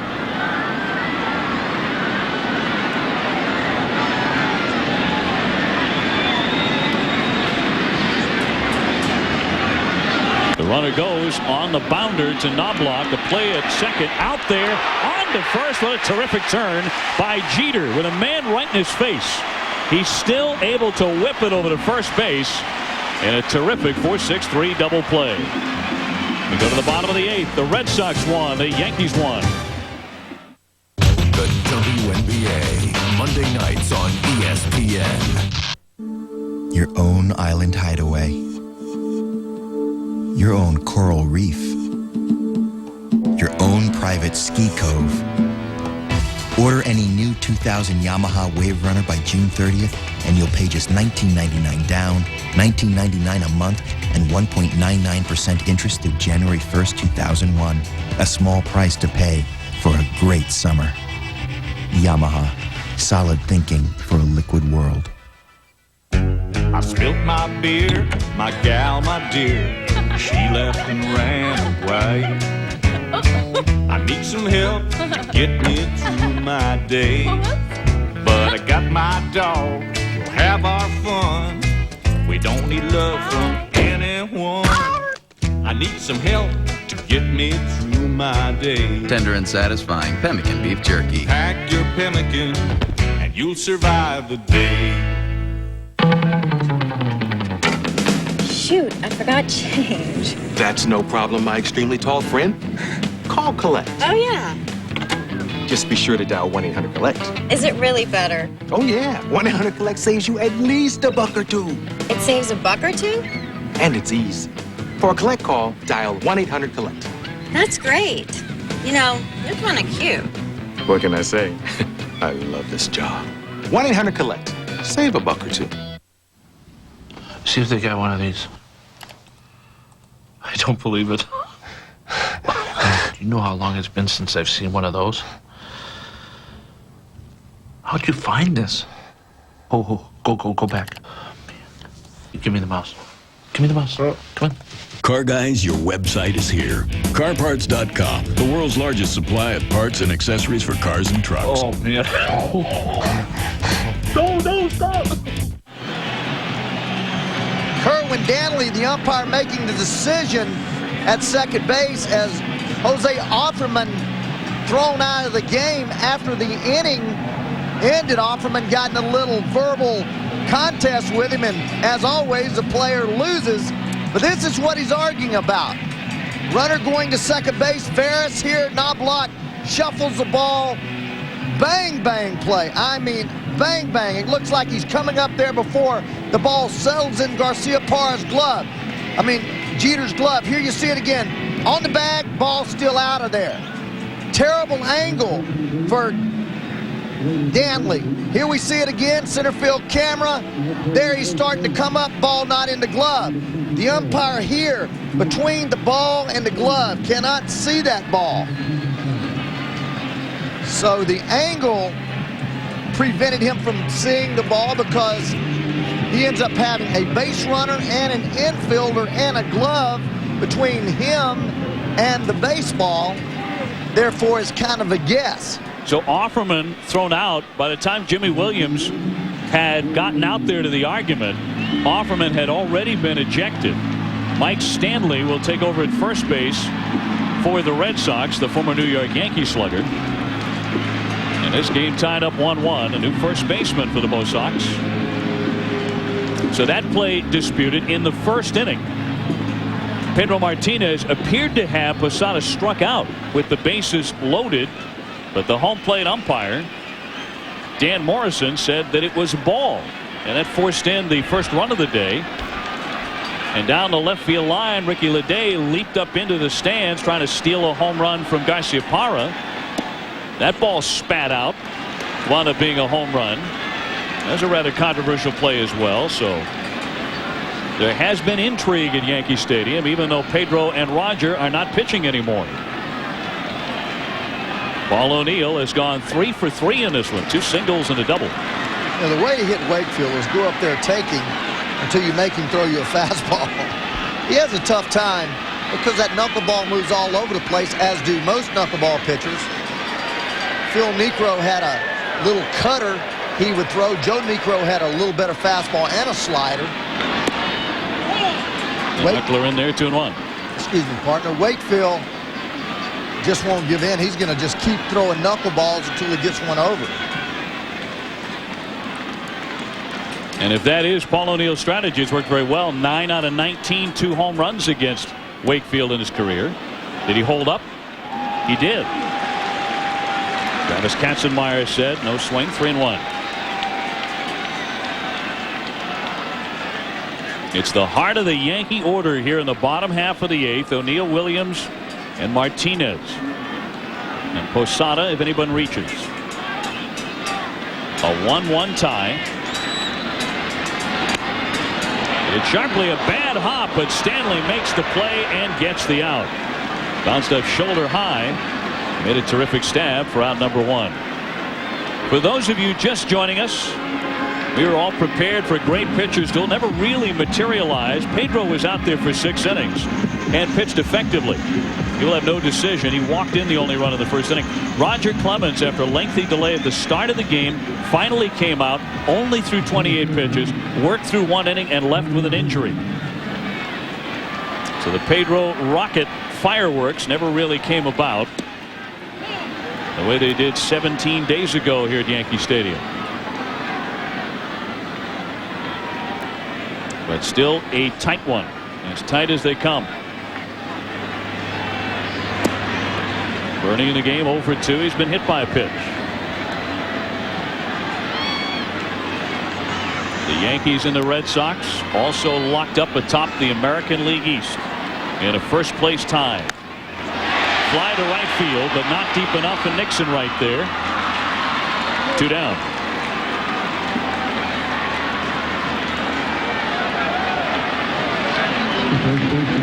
Yeah, look at those standings. Jimmy Williams has his club in the first place tie, just a couple of percentage points behind the Yankees, and 1 back in that loss column. Joe Torre's club,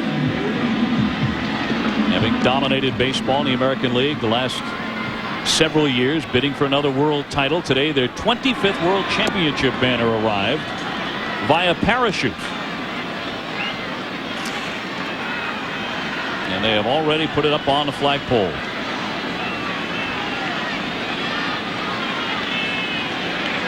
Number 25. Deep to right field goes Martinez. This game is no longer tied, and he's into the upper deck.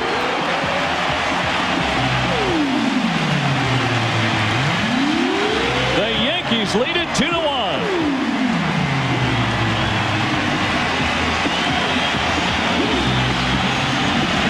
A no-doubter. And in the eighth with 2 down, Martinez with the solo drive to untie it.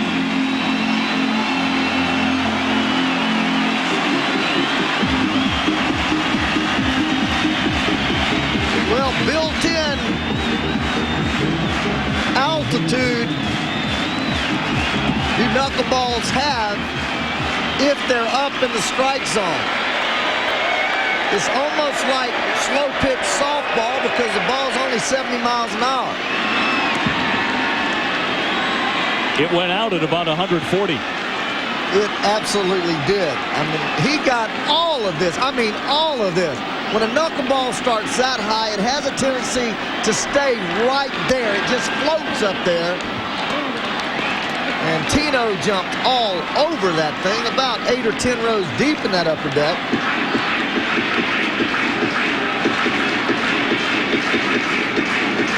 So the Yankees forge ahead here in the bottom half of inning number 8.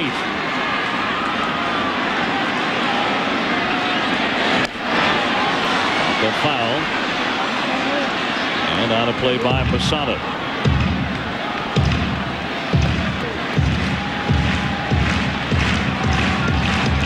In the bullpen, Mariano Rivera, the Yankee closer, starting to loosen up. Almost the closest thing to a perfect closer. I mean, when this team gets the lead in the 9th inning, most people start just taking the transistors, turning them up a little bit, and headed for the exit to get a quick trip home.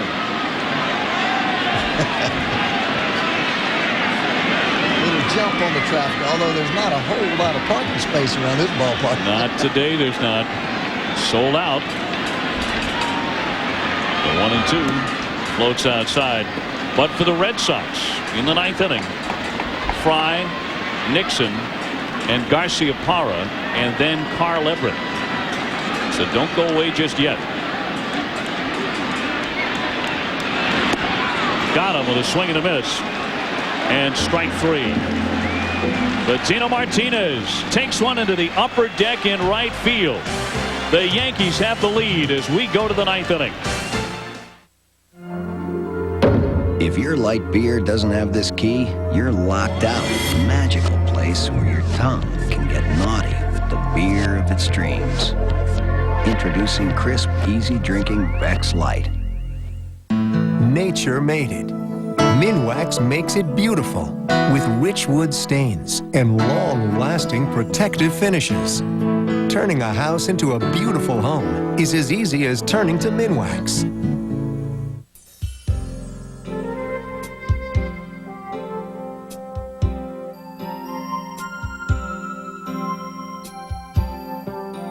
Do you like to draw, or paint, or maybe just sketch and doodle?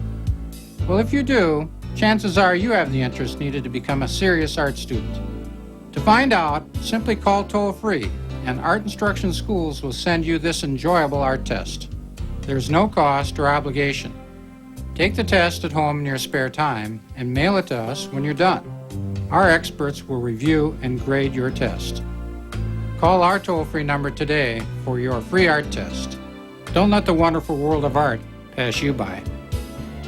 To get your free art test without cost or obligation, call this toll-free number. Don't delay. Call this toll-free number now. Call 1-800-233-0500. That's 1-800-233-0500. Discover the amazing training secrets of America's finest baseball school in an exciting instructional video. Baseball World's Defensive Drills video features professional scout and instructor Tommy Mansky and the same techniques that produced his back-to-back-to-back AAU national championship teams. Collegiate Baseball Magazine's editor calls it a masterpiece, the best drill video ever produced. This video is endorsed by top professionals like superstar Fred McGriff. This is an instructional video that gets results. The Defensive Drills video benefits players of all ages and ability levels and makes a great gift too, so call now. That's the man of the hour in pinstripes, Pedro Martinez, launching an upper deck home run, untie it. Yeah, knuckleball that just never did anything. Up right around the letters. Tino, one of the few left-handers that likes the ball thigh high up. Drill that ball. Yankees 2-1. They say you have to supply your own power on a knuckleball, and he's got some. He's got a whole bunch of power. So they bring on the closer and one of the best in the game, perhaps the best, in Mariano Rivera, whose earned run average is a bit pedestrian for him, 3.00. Last year, 45 saves, converting 45 out of 49 regular season opportunities, and you know they're in very good hands here. Now, Boston will try to rally down a run. As Fry leads it off, then Nixon and Garciaparra. Well, he's almost the perfect closer. He fills his position extremely well, holds runners on, very quick to the plate, comes right at you. Generally gets ahead in the count. And his fastball actually is a cutter. It's a pitch that he grips the ball just off center of the fastball, down the seams, and the ball actually moves about 4 or 5 inches away from a right-handed hitter. The first two Red Sox up in this inning, Fry and Nixon, are a combined 2 for 12 against him lifetime. Nomar has 3 hits against him. So that's the man you want to get up there with a chance to do something. Nixon up next. 54,834 filling the ballpark today. On a Wednesday afternoon with gray skies. Popped up. Posada with the mask off, heading for the screen, but it's up on top of the netting. 1 ball, 2 strikes. A huge crowd, a sellout. But you would expect nothing less for the Red Sox and the Yankees. It wasn't until last year that the Yankees finally drew 3 million fans to this place for the first time in history, after winning their 25th world title.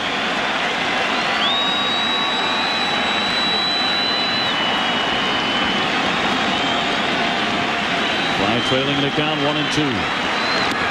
And a base hit scorched into center field.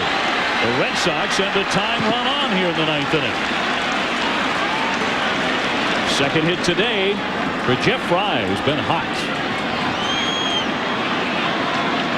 So the Sox fans not ready to give up the ghost and not ready to put their shirts on either, it appears. And Trot Nixon will stand in with Garciaparra after him. Well, I doubt if Trot Nixon's going to bunt to tie the score here. With first base open, him being one of the hottest hitters, I expect to see him swing away here. Let's see what Jimmy Williams thinks about it. Not bunting. He's 1 for 3 in the game.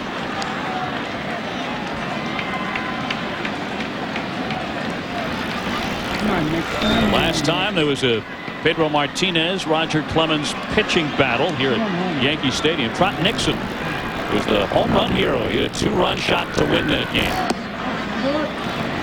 He has a man on here, and the Sox are down by 1 in the 9th. It's really sweet to watch a player mature and evolve.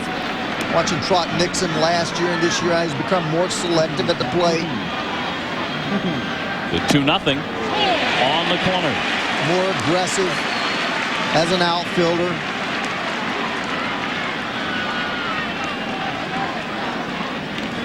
Last year, 15 homers in his rookie season. The Red Sox believe that he's going to hit more like 25 to 30, especially in his ballpark, Fenway. Fry leading off first. That's ball 3. So the count goes to 3-1. Rivera showing a little bit of that rust, Dave. 9 days since he's been on the mound. Taking a little while to get reacclimated, get his timing back, his mechanics right. Foul tipped it. Doesn't have a lot of time in a situation like this. Full count now on Nixon. Defense is set up. Outfielders playing no doubles. Look how deep everyone is playing now. Trying to keep the ball from getting between them, cutting the ball off at the gap to keep the runner from scoring. Don't want to get beat by one base hit.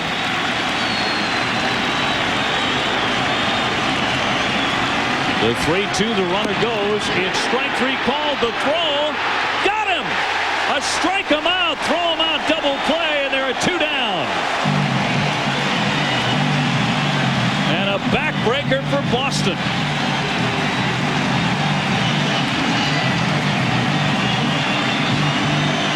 Posada actually throws this ball on the shortstop side of the bag. Great tag by Jeter. And the reason he made the great tag is Fry makes a bad slide. He lifts his front foot away from the bag. Watch his slide. His straight leg misses the bag. He tries to catch it with his back foot. He's got this throw beat easily if he goes straight into the bag. But look how his leg misses the bag, goes back with his back foot, misses it, tries to catch it with his hand. Bad slide right there. So it's left up to Nomar to be the hero again. He tied this game with a home run to left field off the glove of a leaping Ricky Leday back in the 7th inning. The Yankees 1 out away from a victory and a 1-game lead over the Red Sox in the American League East. Jeter again making a great tag on a ball that was actually 18 to 2 feet, 18 inches to 2 feet to the third base side of the bag. A strike to Garciaparra, who is hitting .384 and 3 out of 5 lifetime against the outstanding Yankee closer.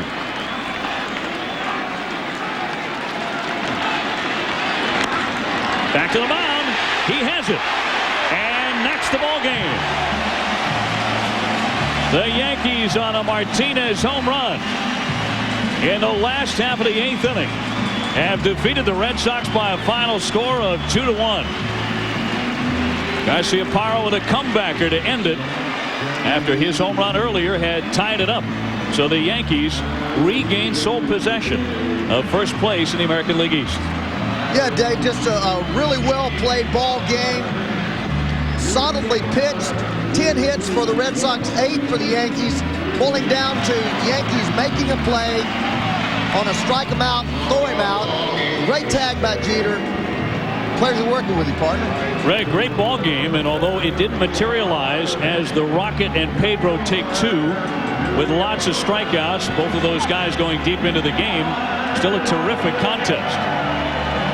Coming up, the Sportsman's Challenge with Ron Franklin. That is next on ESPN2.